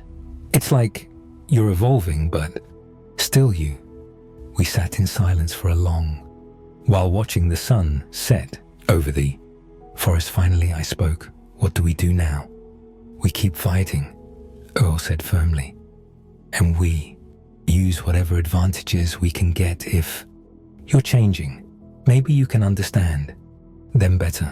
Maybe you can help us find a way to stop them." Over the next year, we worked tirelessly on our fungus strategy. While I learned to cope with my ongoing changes, my senses continued to sharpen, and I found I could move through the forest with an ease and silence that unnerved even our most experienced rangers. Most disturbingly, I began to sense the presence of the Pale Stalkers, almost like a sixth sense. Dr. Chen monitored my condition closely, running countless tests and scans. "Your DNA is changing, she told me one day, her voice a mix of scientific fascination and personal concern, but it's not like the full transformations we've seen. It's more like an optimization.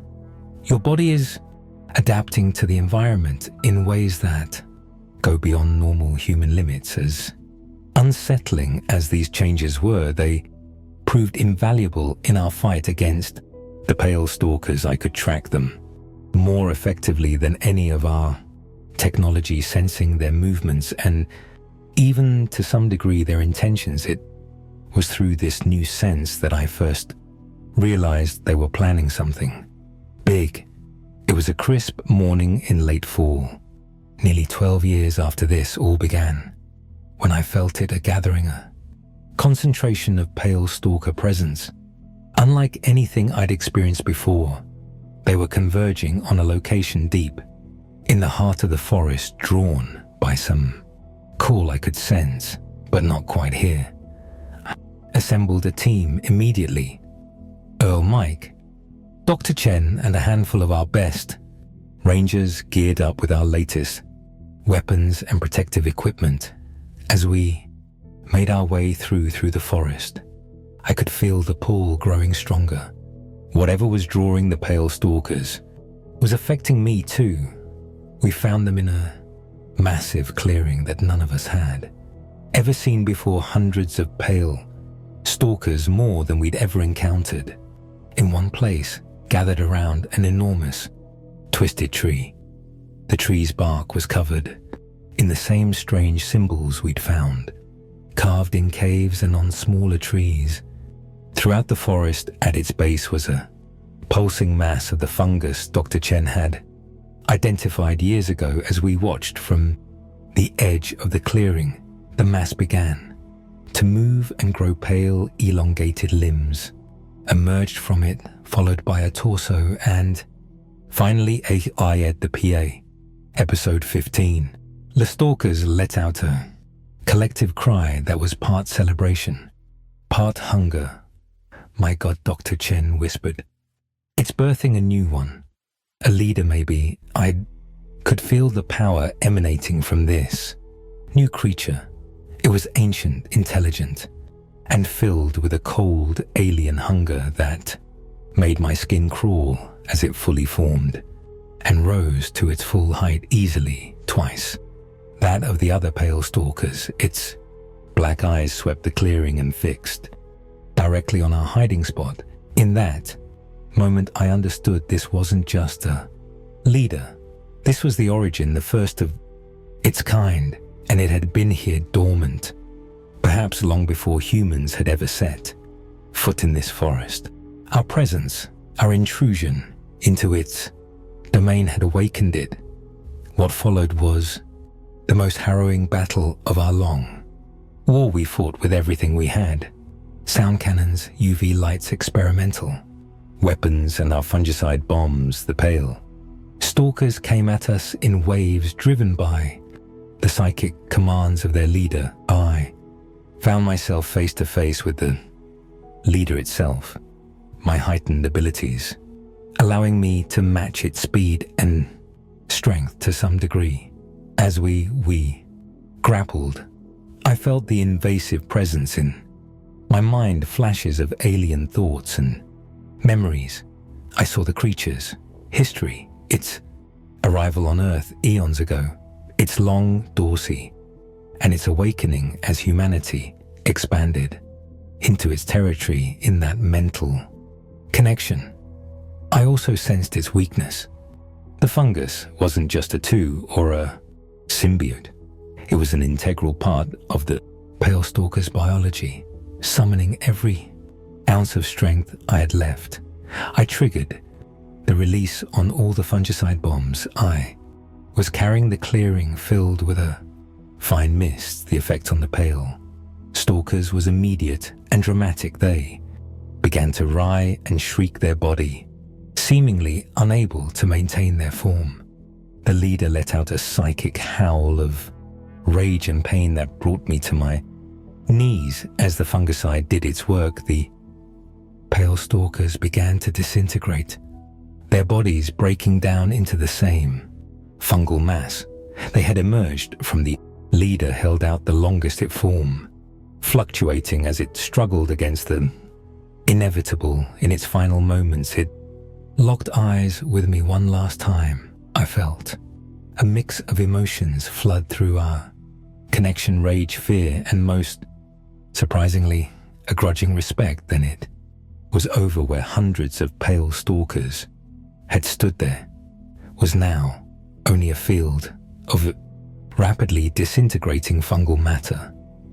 The strange tree shuddered and collapsed in on itself, leaving behind a smoking crater. We had won, but the cost had been high. Many of our team were injured, and the forest itself seemed to have been fundamentally changed by the battle. As we made our way back to headquarters, I could feel my own connection to the pale stalkers fading. The changes in me weren't reversing, but the alien presence in my mind was gone. In the years that followed, we worked to ensure the threat was truly gone. We developed methods to detect and neutralize any remaining traces of the pale stalker fungus. Slowly, cautiously, life in and around the park began to return to normal, but I knew, as did Earl and the others who had been there from the beginning, that things would never be quite the same. We had glimpsed the truth about our world and our place in it that could not be unseen. The forests, the dark and wild places of the earth held secrets and dangers beyond our imagining. As I stand here now, an old man looking out over the forest I've protected for so long, I can still feel echoes of that connection to the pale stalkers. It reminds me to remain vigilant, to never take the peace and safety we've achieved for granted. For those who come to the park now, drawn by its beauty and the lingering rumors of its strange history, I have this advice: respect the wilderness, enjoy its wonders, but never forget that beyond the reach of your campfires, light in the depths of the forest and the shadows between the trees, there may be things watching, things waiting. Not all of them are as benign as we'd like to believe, and not all monsters are myths. This is Donald Taylor, park ranger, survivor and guardian of the borderlands between the known and the unknown, signing off for the last time. Remember my story and stay safe out there in the wild places of the world. It was the summer of 1959, and the Nevada desert was as unforgiving as ever. The sun beat down mercilessly on the cracked earth, creating shimmering mirages on the horizon that teased with false promises of water and respite. In this harsh landscape, I found myself driving a beat up Chevrolet, its faded blue paint a poor match for the relentless sky high above. My name is Douglas Carter Doug. To my friends, if I had any left, once upon a time I'd been a promising young man with dreams of making it big in the bustling city of Las Vegas. Now, at 35, I was nothing more than a door-to-door vacuum salesman peddling dreams of cleanliness to people who could barely afford to put food on their tables. The car's radio crackled with static, occasionally catching snippets of news about the ongoing Cold War tensions or the latest rock and roll sensation. I paid it. Little mind focused instead on the dusty road ahead and the gnawing emptiness in my gut. It had been days since my last sale, and the meager commissions were drying up faster than a puddle in this God-forsaken desert. As I approached yet another nameless town, little more than a collection of sun-bleached buildings huddled together against the vast expanse of nothing, I couldn't help But wonder how I'd ended up here. Was it the gambling debts, the broken marriage, or just a series of episode 16 bad decisions that had snowballed into this pitiful existence? The town's welcome sign, if you could call it that, was barely legible beneath years of dust and neglect. Welcome to Coyote's Rest, it proclaimed. Half-heartedly population, who knows who? Cares I certainly didn't, but desperation has a way of making a man do things he'd rather not. I pulled up to the first house on the outskirts of town, a ramshackle affair with peeling paint and a porch that sagged like the shoulders of a defeated man taking a deep breath. I grabbed my sample case from the passenger seat and steeled myself for another rejection. The door creaked open before I could even knock, revealing a weathered face framed by grey hair and deep wrinkles. The old woman eyed me suspiciously, one hand hidden behind the door, likely clutching a shotgun.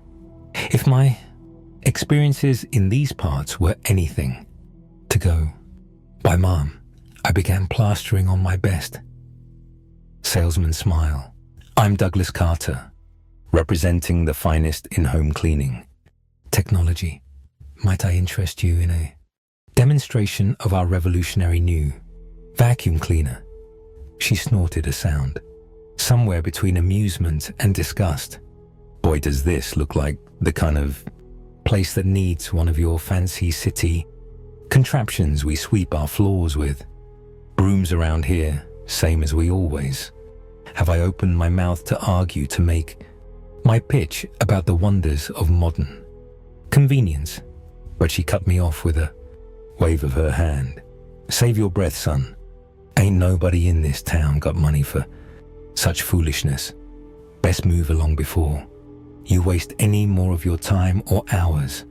The door slammed shut with a finality that echoed through my empty stomach. I trudged back to my car, the weight of the sample case seeming to increase with each step as I tossed it onto the back seat. I caught a glimpse of myself in the rear-view mirror, tired eyes, stubbled cheeks, and a weird illness that seemed bone deep. When had I become this hollow shell of a man? I drove through the town's single main street, taking in the sorry sights, a general store with faded advertisements for products that had gone out of fashion years ago, a post office that looked like it hadn't seen a letter in decades, and at the far end, perched on the edge of town like a sentinel guarding the border between civilization and wilderness, stood a lone bar. Its neon sign flickered weakly in the fading daylight, proclaiming itself the rusty spur in letters that had seen better days. It was the kind of place that promised cold beer and hot gossip, a refuge for lost souls and weary travelers. In other words, it was exactly what I needed. I pulled into the dusty parking lot, the gravel crunching beneath my tires as I cut the engine. The silence of the desert seemed to press in around me, broken only by the distant cry of a coyote. For a moment, I sat there, hands gripping the steering wheel, wondering if this was rock bottom or if I still had further to fall. With a sigh, I pushed open the car door and stepped out into the sweltering heat. The sun was setting, now painting the sky in shades of orange and purple that would have been beautiful if I'd been in any mood to appreciate them. Instead, I focused on putting one foot in front of the other, making my way towards the promise of temporary oblivion that lay behind those swinging doors.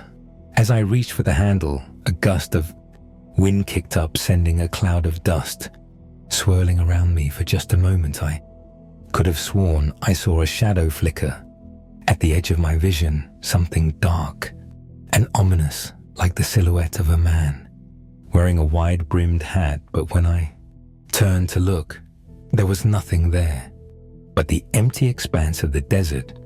Shaking off the strange feeling, I pushed, opened the door, and stepped into the dim interior of the rusty spur.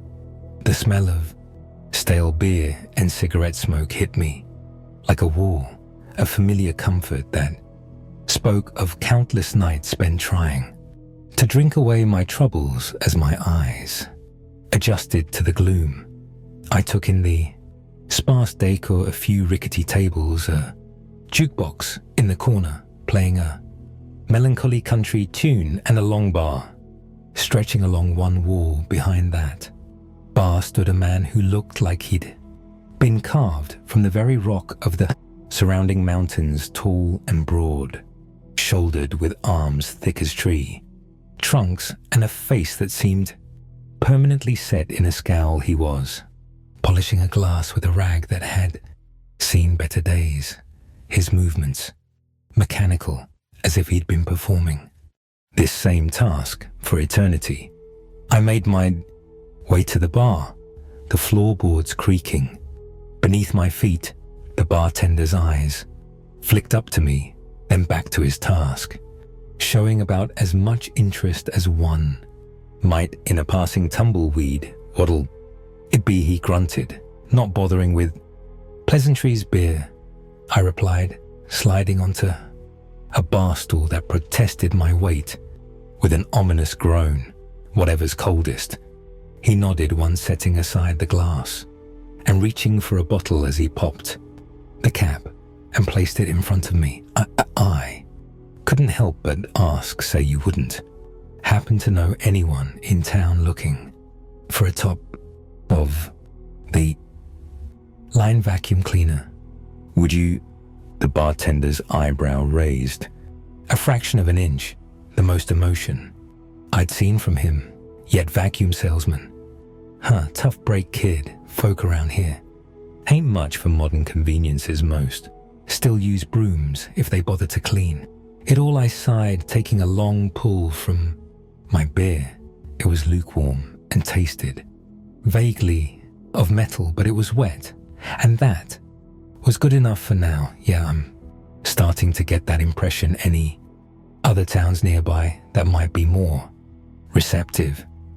He shook his head slowly. "Near episode 17, some place of any size is about 100 Middle East, and I wouldn't count on them being any more interested in what you're selling. Times are tough all over." I nodded, feeling the weight of my failures pressing down on me. "Well, thanks anyway. Guess I'll just enjoy my beer and be on my way." As I nursed my drink, I couldn't shake the feeling that I was being watched. The bar wasn't empty. There were a few other patrons scattered about, hunched over their own drinks or engaged in low conversations, but none of them seemed to be paying me any mind. It wasn't until I glanced towards the back of the room that I spotted her, sitting alone in a darkened booth, a woman who seemed entirely out of place in this dusty, forgotten corner of the world. She was young, maybe mid-20s, with blonde hair that caught what little light there was and seemed to glow. Her face was partially hidden in shadow, but I could make out full lips painted a deep red and eyes that sparkled with something interest, amusement. It was hard to tell from this distance. She must have noticed me staring, because she raised her glass in a small salute, the ghost of a smile playing at the corners of her mouth. I felt a flutter in my chest, a sensation I hadn't experienced in longer than I cared to admit. Before I could talk myself out of it, I grabbed my beer and made my way over to her table. "Mind if I join you?" I asked, trying to summon up some of that charm that had served me so well in my younger days. She gestured to the empty seat across from her with a languid wave of her hand. "Be my guest." Strength It's not often we get new faces around. Here, I slid into the booth, noticing as I did so that her dress was of a quality you didn't often see in these parts, silky and form-fitting, more suited to a Vegas showgirl than a small-town bar. Patron Doug Carter. I introduced myself, extending a hand across the table. She took it, her grip surprisingly firm. Pleasure to meet you, Doug. I'm Veronica. Veronica Lake. I couldn't help but chuckle like the movie star. A shadow passed over her face there and gone so quickly. I might have imagined it. Something like that, she said with a smile. So Doug, what brings you to our little slice of paradise? I launched into my usual spiel about being a traveling salesman, talking up the virtues of the latest in vacuum technology. But even as the words left my mouth, they felt hollow, rehearsed. Veronica listened politely, nodding in all the right places, but I could see in her eyes that she wasn't buying it any more than the rest of the town had. Sounds like a tough gig, she said, when I'd finally run out of steam, especially out here. People in these parts tend to be set in their ways. I sighed, taking another swig of my now war beer. You're telling me I haven't made a sale in weeks, starting to wonder if I shouldn't just pack it in, head back to the city. Veronica leaned forward, her eyes suddenly empty. And what's waiting for you back there? Dug a mountain of debt, an ex-wife, or just more disappointment? I blinked, taken aback by her perceptiveness. How did you? She waved a hand dismissively. Lucky. Guess you've got that look about you. Man running from something, even if he doesn't know what it is. Yet I wanted to argue, to defend myself. But the word stuck in my throat. Because deep down, I knew she was right. I'd been running for so long, I'd forgotten what it was like to stand still. Tell you what, Veronica, said her voice dropping to a conspiratorial whisper. How about we get out of here? I know a place not far from town. It's quite private. We could talk more freely. Their warning bells should have been going off in my head. This was the kind of offer that led to men waking up in ditches, robbed, blind, or worse. But something in her eyes, a mixture of promise and danger, had me nodding before I could think better of it. Sure, I heard myself say, lead the way. As we stood to leave, I caught the bartender's eye. He was watching us with an expression I couldn't quite read. Was it concern or something closer to pity? But before I could dwell on it, Veronica had grabbed my hand and was pulling me towards the exit. The night air hit us like a slap to the face as we stepped outside. The temperature had dropped considerably, and a chill wind was blowing in from the east, carrying with it the promise of a storm. In the distance, lightning flickered on the horizon briefly, illuminating the vast emptiness of the desert. My car's over here, Veronica said, leading me towards a sleek black Cadillac that looked as out of place in this dusty parking lot as she did. Hope you don't mind if I drive.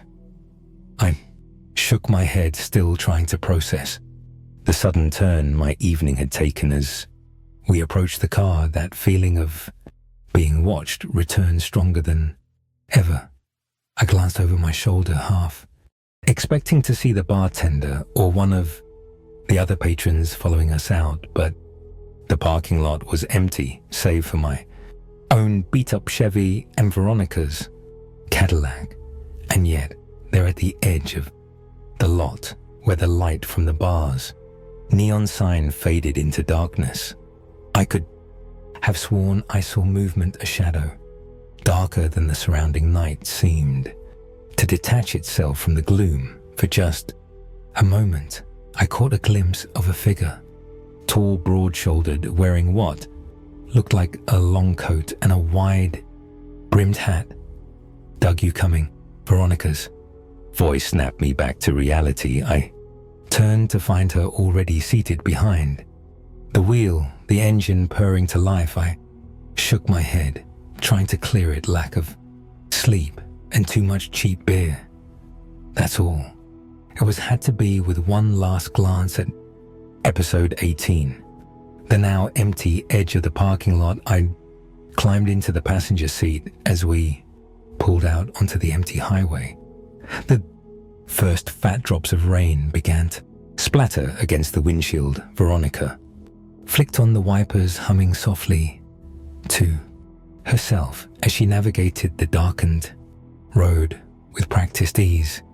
I watched her out of the corner of my eye, still not quite believing my luck, or was it something else? A nagging doubt began to gnaw at the edges of my mind, whispering that this was all too convenient, too good to be true. So I said, trying to keep my voice casual, "You never did tell me. What brings you to a place like Coyotes? Rest not exactly a tourist destination." Veronica's lips curled into a smile that didn't quite reach her eyes. "Oh, you know how it is.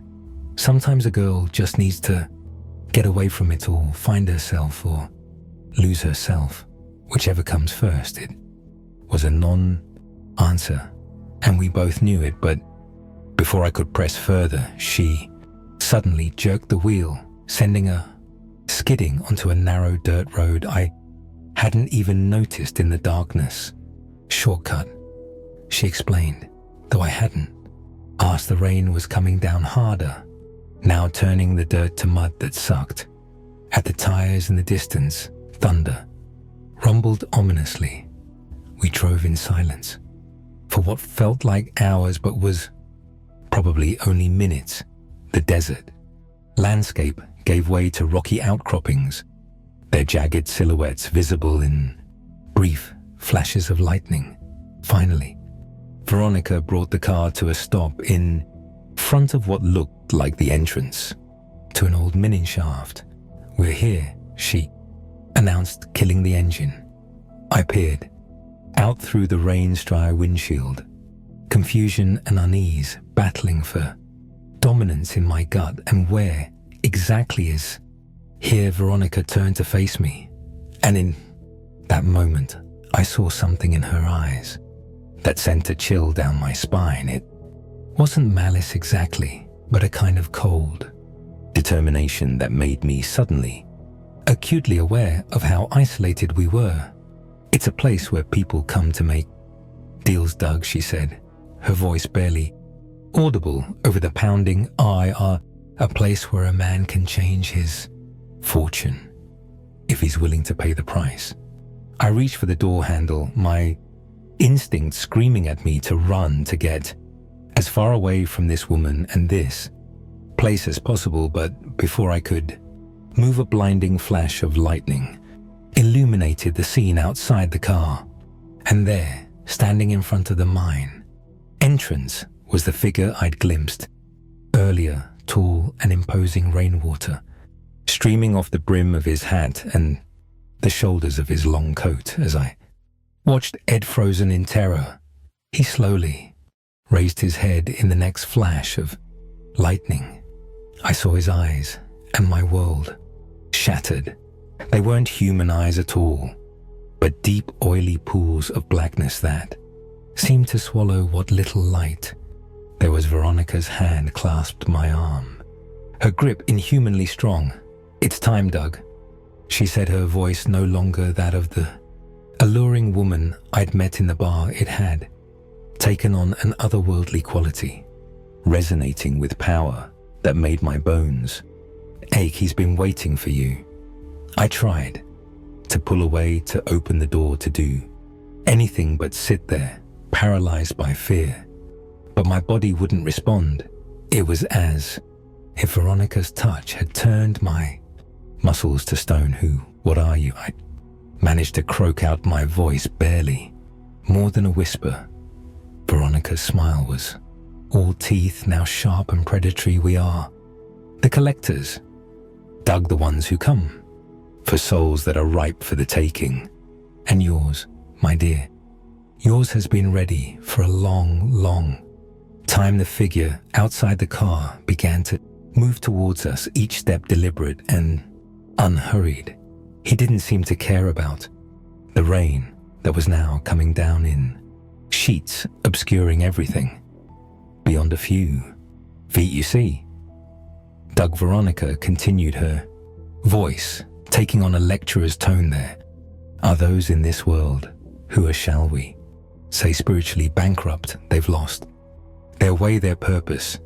They drift through life, causing pain to themselves and others, never realizing their true potential. I wanted to argue, to defend myself, but deep down, I knew she was right. How long had I been running? How many people had I hurt or disappointed along the way?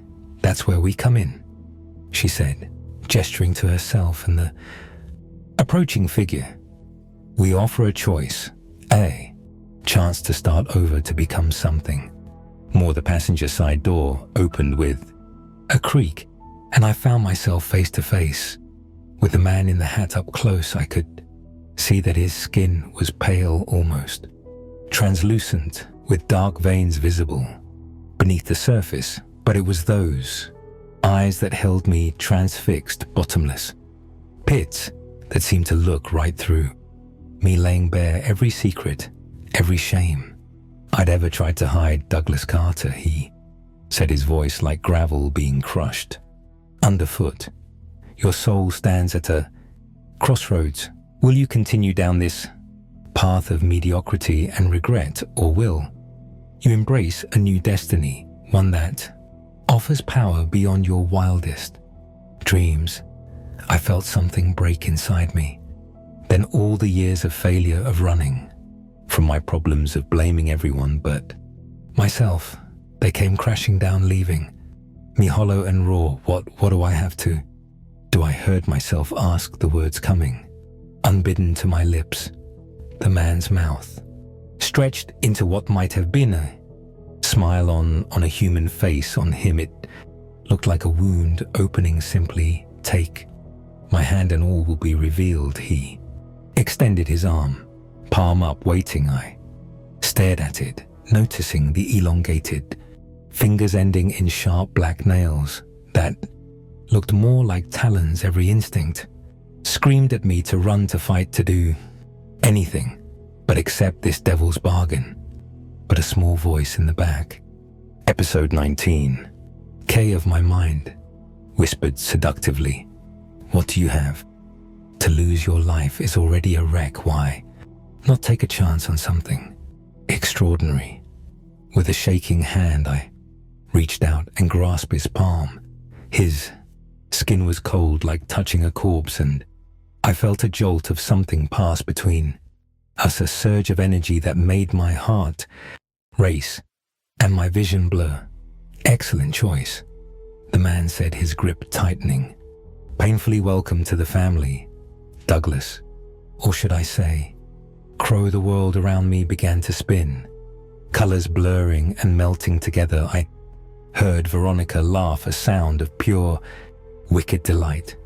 And then everything went black. I awoke to the sound of distant thunder, my head pounding as if I'd been on a 3-day bender. As I blinked away the fog of unconsciousness, I realized I was lying on a cold stone floor, the air around me damp and musty. Slowly, painfully, I pushed myself up to a sitting position and took in my surroundings. I was in what appeared to be a large cavern, dimly lit by flickering torches set into the rough hewn walls. The space was filled with strange symbols carved into the rock, their edges glowing faintly with an otherworldly light. Ah, you're awake. A familiar voice said from behind me. I turned to see Veronica emerging from the shadows, her appearance subtly altered. Her skin seemed to shimmer as if it wasn't quite solid, and her eyes now held the same inky blackness I'd seen in the... Means what happened? I asked, my voice rasping in my dry throat. Where am I? Veronica's laugh echoed off the cavern. Wall's your home, Doug. Or at least you will be once your transformation is complete. Transformation. I looked down at my hands, half expecting to see them changed into claws or covered in scales, but they looked the same as always, callous with a small scar on the right thumb from an accident with a box cutter years ago. It takes time, Veronica said, as if reading my thoughts. The physical changes are just the beginning. It's your soul that's truly being remade. As if on cue, a searing pain shot through my chest, causing me to double over in agony. It felt as if something was clawing its way out from inside me, tearing through flesh and bone.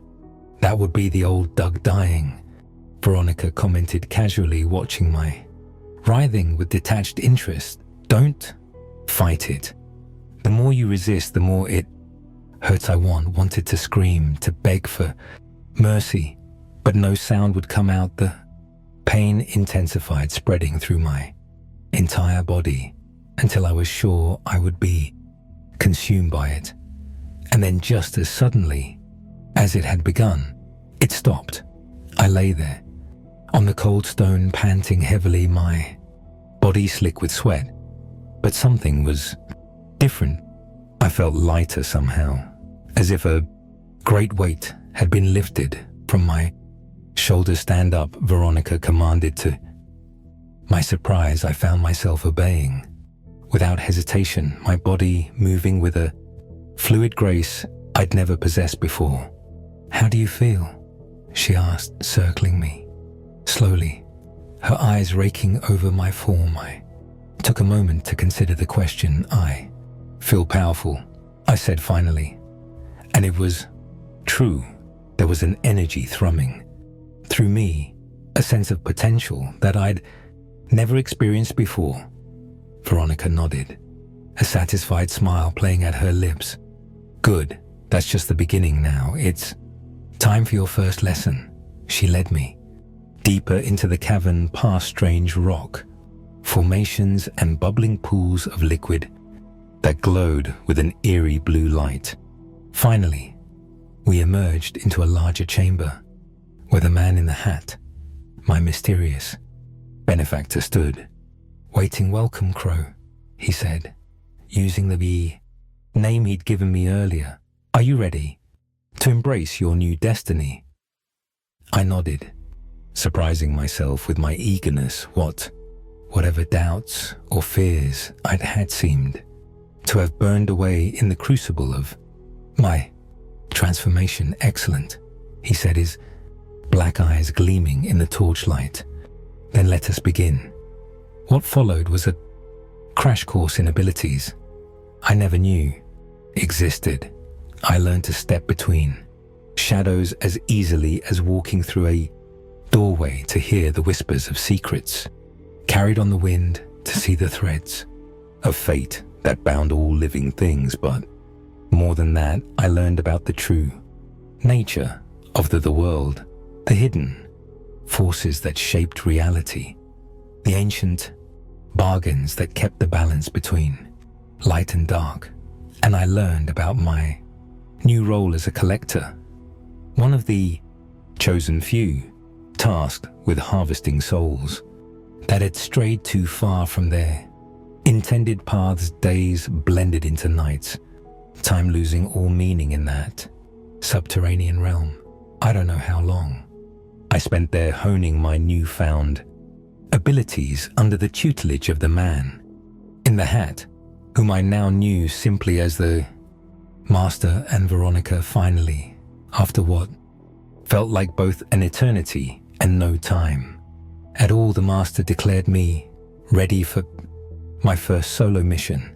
There's a town not far from here, he said, his voice carrying the weight of command a man there has been causing great harm to those around, him squandering the gifts he was given.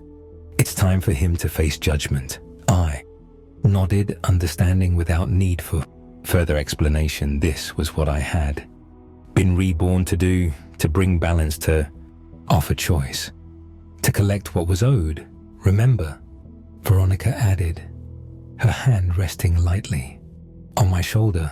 You're not just taking a soul, you're offering redemption, a chance to start anew. Some will accept as you did, others well. Their fate is of their own making. With those final words of advice, I stepped into the shadows, allowing them to envelop me. When I emerged, I found myself standing on the outskirts of a small desert town, not unlike the one where my old life had ended. Episode 20. And my new one had begun. The sun was just beginning to set, painting the sky in shades of orange and purple. Warm breeze carried the scent of sage and dust, stirring memories of a past that already felt like it belonged to someone else. I reached up to adjust the brim of my hat, a fedora much like the master's which had appeared on my head. The moment I'd left the cavern, my coat, too, seemed to have materialized from the shadows themselves, its dark fabric seeming to absorb the fading light. As I strode towards the town, I caught a glimpse of my reflection in a store window. The face that looked back at me was both familiar and strange, my features sharper, my eyes holding a depth that spoke of secrets and power. I smiled, and for a moment I could have sworn I saw the flash of pointed teeth. Time to go to work, I thought, feeling the pulse of corrupted souls calling out to me. The crow has come to collect the town of redemption's end. An irony not lost on me was like so many others I'd passed through in my former life, a collection of sun-bleached buildings huddled against the vastness of the desert, its inhabitants going about their lives, oblivious to the forces that shaped their fates. As I walked down the dusty main street, I could feel the weight of curious stares. A stranger in a small town always drew attention, but there was something more to it. Now people's gazes seemed to slide off me, as if their minds couldn't quite grasp what they were seeing. I made my way to the local watering hole, a dingy establishment called The Last Call. It seemed as good a place as any to begin my search. As I pushed through the swinging doors, the buzz of conversation died away, replaced by a tense silence. The bartender, a heavy set man with a beard that looked like it housed small animals, eyed me wearily as I approached. "What'll it be, stranger?" he asked, his hand moving almost imperceptibly towards something beneath the bar. I smiled, allowing just a hint of my true nature to show through.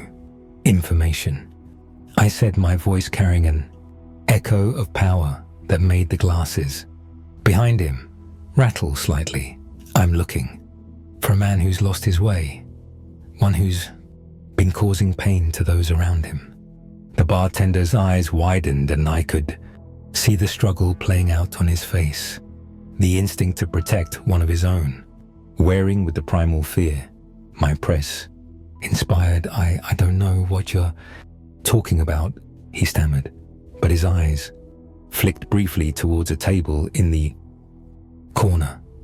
I turned, following his gaze. There, hunched over a glass of amber liquid, sat a man who radiated an aura of misery and malice. Even from across the room, I could sense the darkness that clung to him like a second skin. As I approached, he looked up, his bloodshot eyes narrowing. "What do you want?" He snarled his words, slurring slightly. I pulled out a chair and sat down across from him, ignoring The way the other patrons edged away from our table. "Hello, Frank," I said, the name coming to me unbidden carried on. Currents of knowledge I was only beginning to understand. He blinked, confusion momentarily replacing the anger on his face. "Do I know you not yet?" I replied, allowing a hint of a smile to play at my lips. "But I know you, Frank. Know about the wife you beat, the children you've neglected. I know about the money you've stolen, the lives you've ruined with your greed and your rage." Frank's face drained of color, his hand tightening around his glass until I thought it might shatter. "Who the hell are you?" he whispered, fear and defiance wearing in his voice. I leaned forward, letting him see the truth in my eyes. "I'm the one who's come to offer you a choice." Frank, a chance to make things right. For a moment, I saw a flicker of something in his eyes. Regret, perhaps, or a longing for redemption, but it was quickly swallowed by a wave of anger. "I don't know what you're playing at," he growled, "but you'd better get out of here before I show you what happens to nosy strangers in these parts." I sighed, feeling a twinge of disappointment. I'd hoped, perhaps naively, that this first soul would choose the path of redemption, but I could see now that Frank's heart was too far gone, too mired in darkness, to accept the chance I was offering. "I'm afraid that's not an option, Frank," I said, standing up. "Your time has come. The only question is whether you'll face your judgment with dignity, or if we'll have to do this the hard way." Frank lunged at me, then his fist swinging in a wild arc. But I was no longer bound by the limitations of my old human form. I stepped aside, with Prettle speed watching as he stumbled past me. "The hard way it is then," I murmured. What followed was a chaos of breaking glass and overturned tables as Frank, blinded by rage and fear, lashed out at everything around him. The other patrons fled, their screams adding to the cacophony. Through it all, I moved, with fluid grace, always just out of reach. I could have ended it at any time, but something in me wanted to give Frank every chance to choose a different path. Finally cornered and panting, Frank turned to face me. What are you?" He gasped, his eyes wide with terror. I stepped forward, allowing the shadows to swirl around me. "I am judgment, Frank. I am the consequence of every choice you've made, every life you've destroyed." As the shadows enveloped us both, I reached out and placed my hand on Frank's chest. I could feel his corrupted soul pulsing beneath my palm, a twisted thing that wed and fought against my touch. "Your time in this world is over," I said, my voice echoing with power. "But your journey is not yet complete. Episode 21. You go from here. That is up to you." With a final desperate cry, Frank's body crumpled to the floor, but in my hand I held a swirling mass of energy, his soul stripped of its mortal shell. As I stepped back into the shadows, preparing to return to the cavern with my first collected soul, I caught sight of myself in a shattered mirror. My eyes glowed with an inner fire, and for a moment I thought I saw the ghostly outline of wings spreading from my shoulders. I had become something both more and less than human. I was Crow, the collector, the bringer of judgment and the offer of redemption. And this, I realized, was only the beginning as I emerged from the shadows into the now familiar cavern. The soul of Frank clutched in my spectral grasp. I was met by the approving gazes of the master and Veronica. "Well done, Crow," the master said, his black eyes glittering with satisfaction. "You've taken your first step into a larger World Veronica circled me, her fingers trailing along my shoulders. I knew you had potential, she purred, but even I didn't expect you to adapt so quickly. Should have felt pride at their praise, elation at my successful first mission. Instead, I felt hollow. The rush of power that had coursed through me during the confrontation with Frank had faded, leaving behind a gnawing emptiness. What happens to him now? I asked, gesturing to the swirling mass of energy that represented Frank's soul. The master waved his hand and a shimmering portal appeared in the air beside him. That is not for you to know. Young Crow, your job is to collect, to offer the choice. What comes after that is the domain of powers, far beyond even us. As he took the soul from me and cast it into the portal, and I caught a glimpse of something, a realm of swirling mists and half-med shapes, echoing with distant cries of anguish and ecstasy. The portal closed before I could make sense of what I'd seen, but the image lingered in my mind, raising questions I wasn't sure I wanted answered. You did well, Crow, Veronica said, her voice pulling me back to the present. But this was just the beginning. There are many more souls out there waiting for judgment. I nodded, pushing down the unease that threatened to rise within me. This was my purpose now, wasn't it? To bring balance, to offer choices, to collect what was owed. And yet, something troubles you, the master said, his eyes boring into me with unsettling intensity. I hesitated, unsure how to voice the doubt swirling in my mind. It's just, Frank, he didn't choose redemption. He didn't even seem to consider it. What if we're not really giving them a choice at all? The master's laugh was like gravel grinding beneath boots. Oh, Crow, always they have a choice that some choose poorly. Well, that is the nature of free will, is it not? I wanted to argue, to point out that Frank had been so consumed by fear and anger that he couldn't possibly have made a rational decision, but I held my tongue, remembering the warnings Veronica had given me about questioning the master.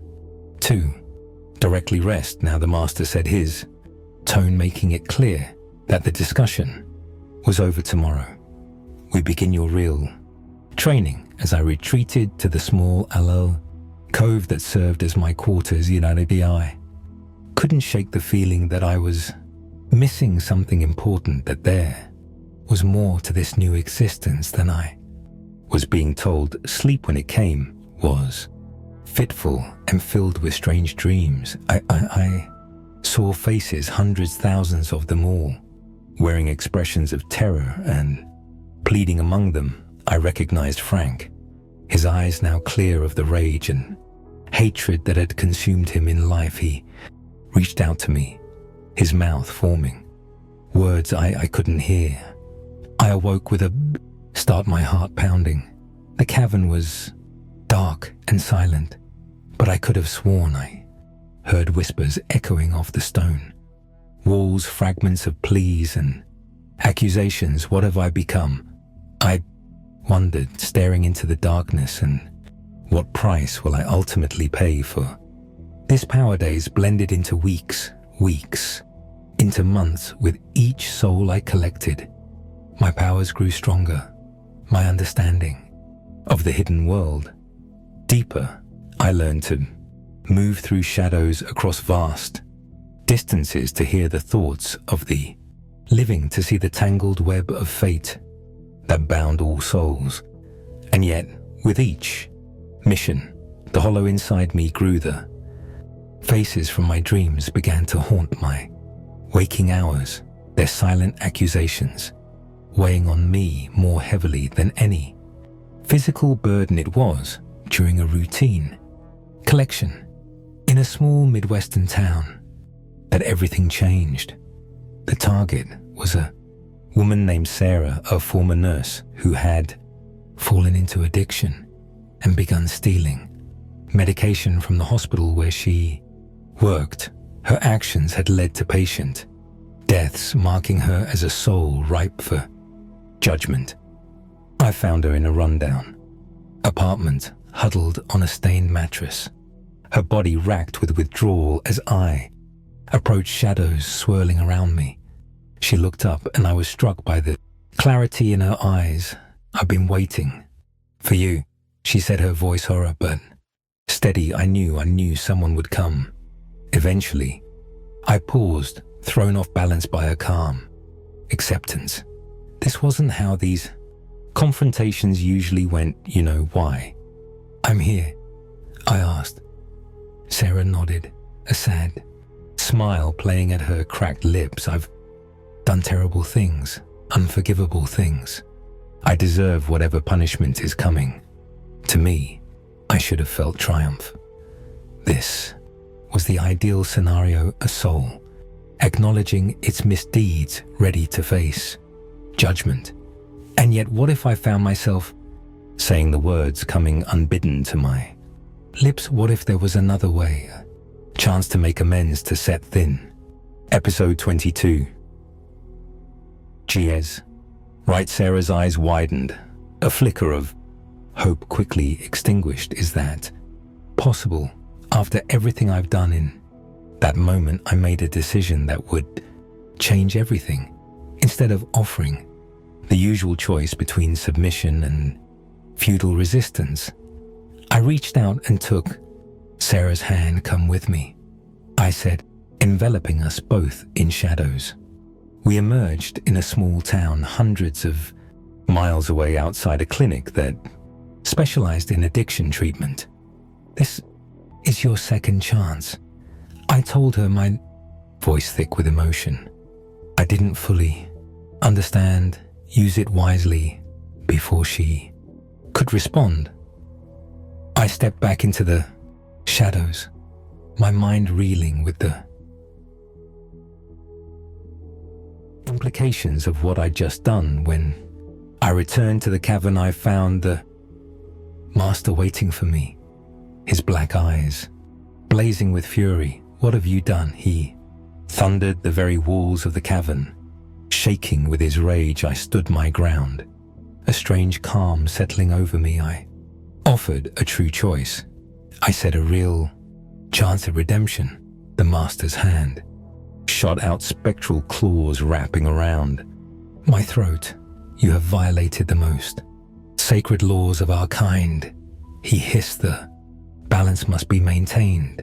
A soul owed is a soul that must be collected." As I struggled in his grip, I saw Veronica emerge from the shadows, her expression unreadable.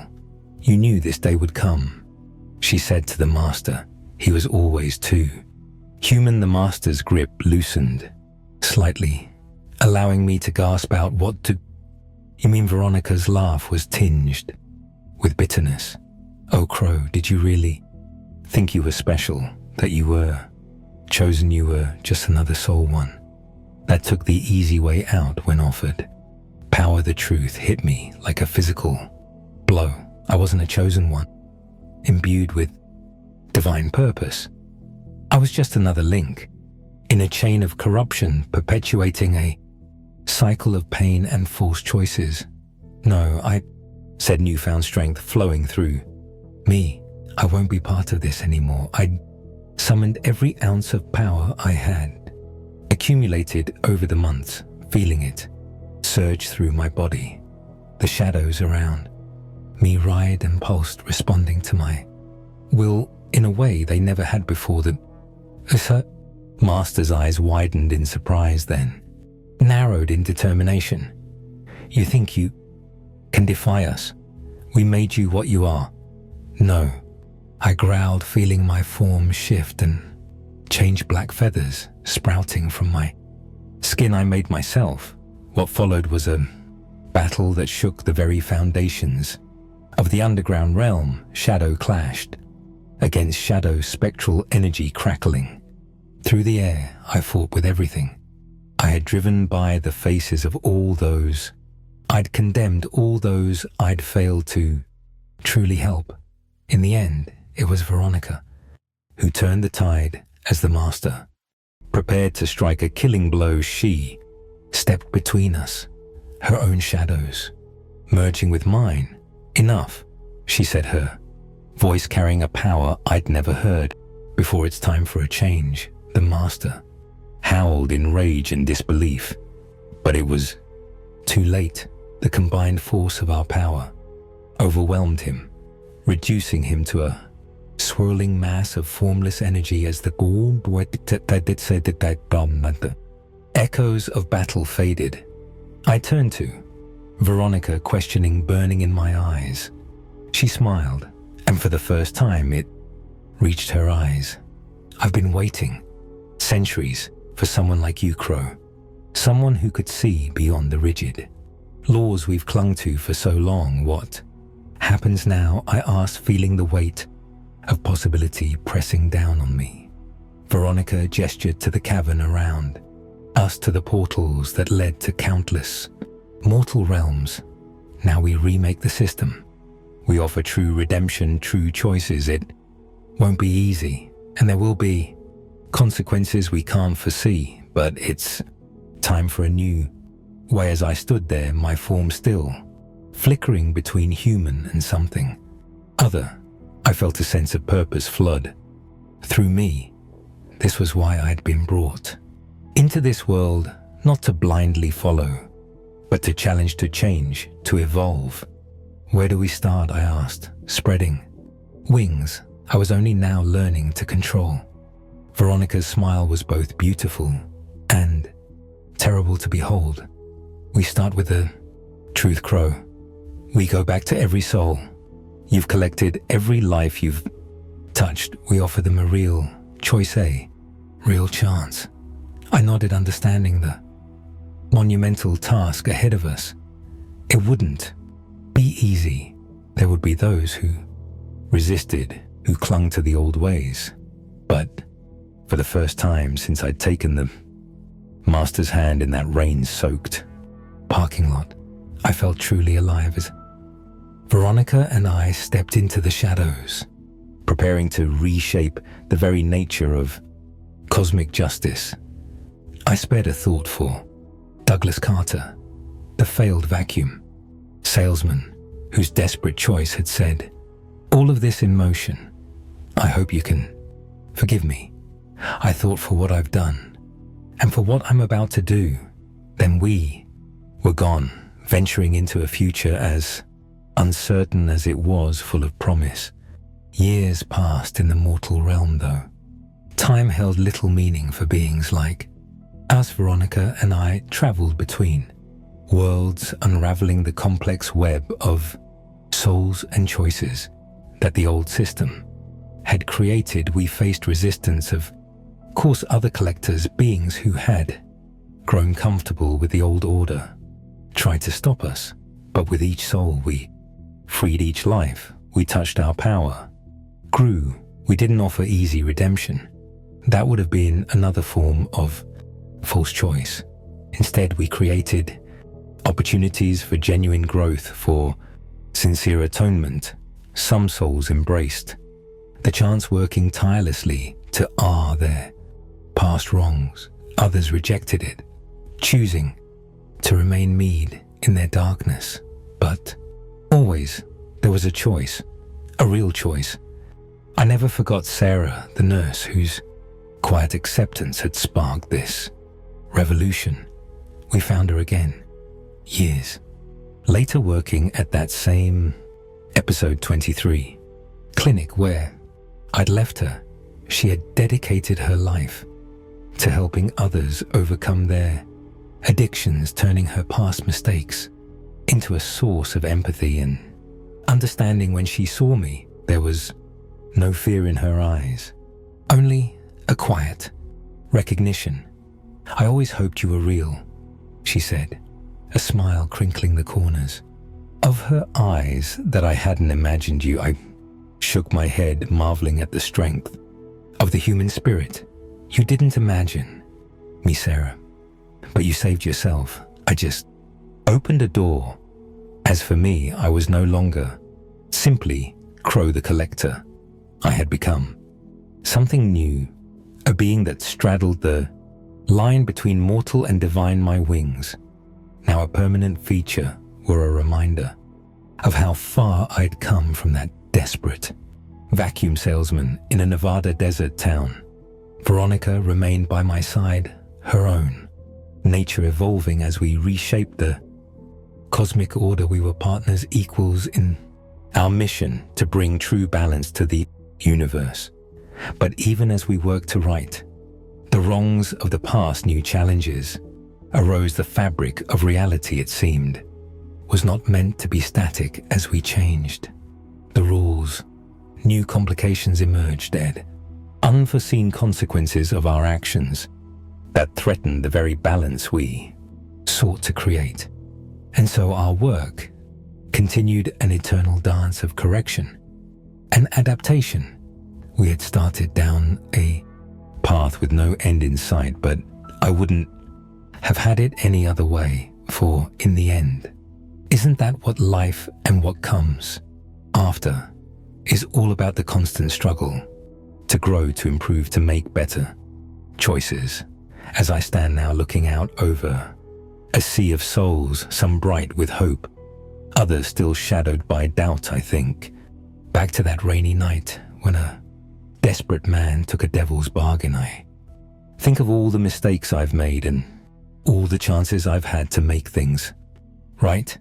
And I know with a certainty that resonates through every fiber of my being that the choice to change, to strive for something better, is the most powerful force in all of existence. So too, all those souls out there struggling with their own demons, fighting their own battles, I say this: your story isn't over. Your choices still matter, and somewhere out there in the vastness of eternity, there's a being with black wings and eyes that have seen too much, rooting for you to find your way. Choose wisely, choose well, but above all, never stop choosing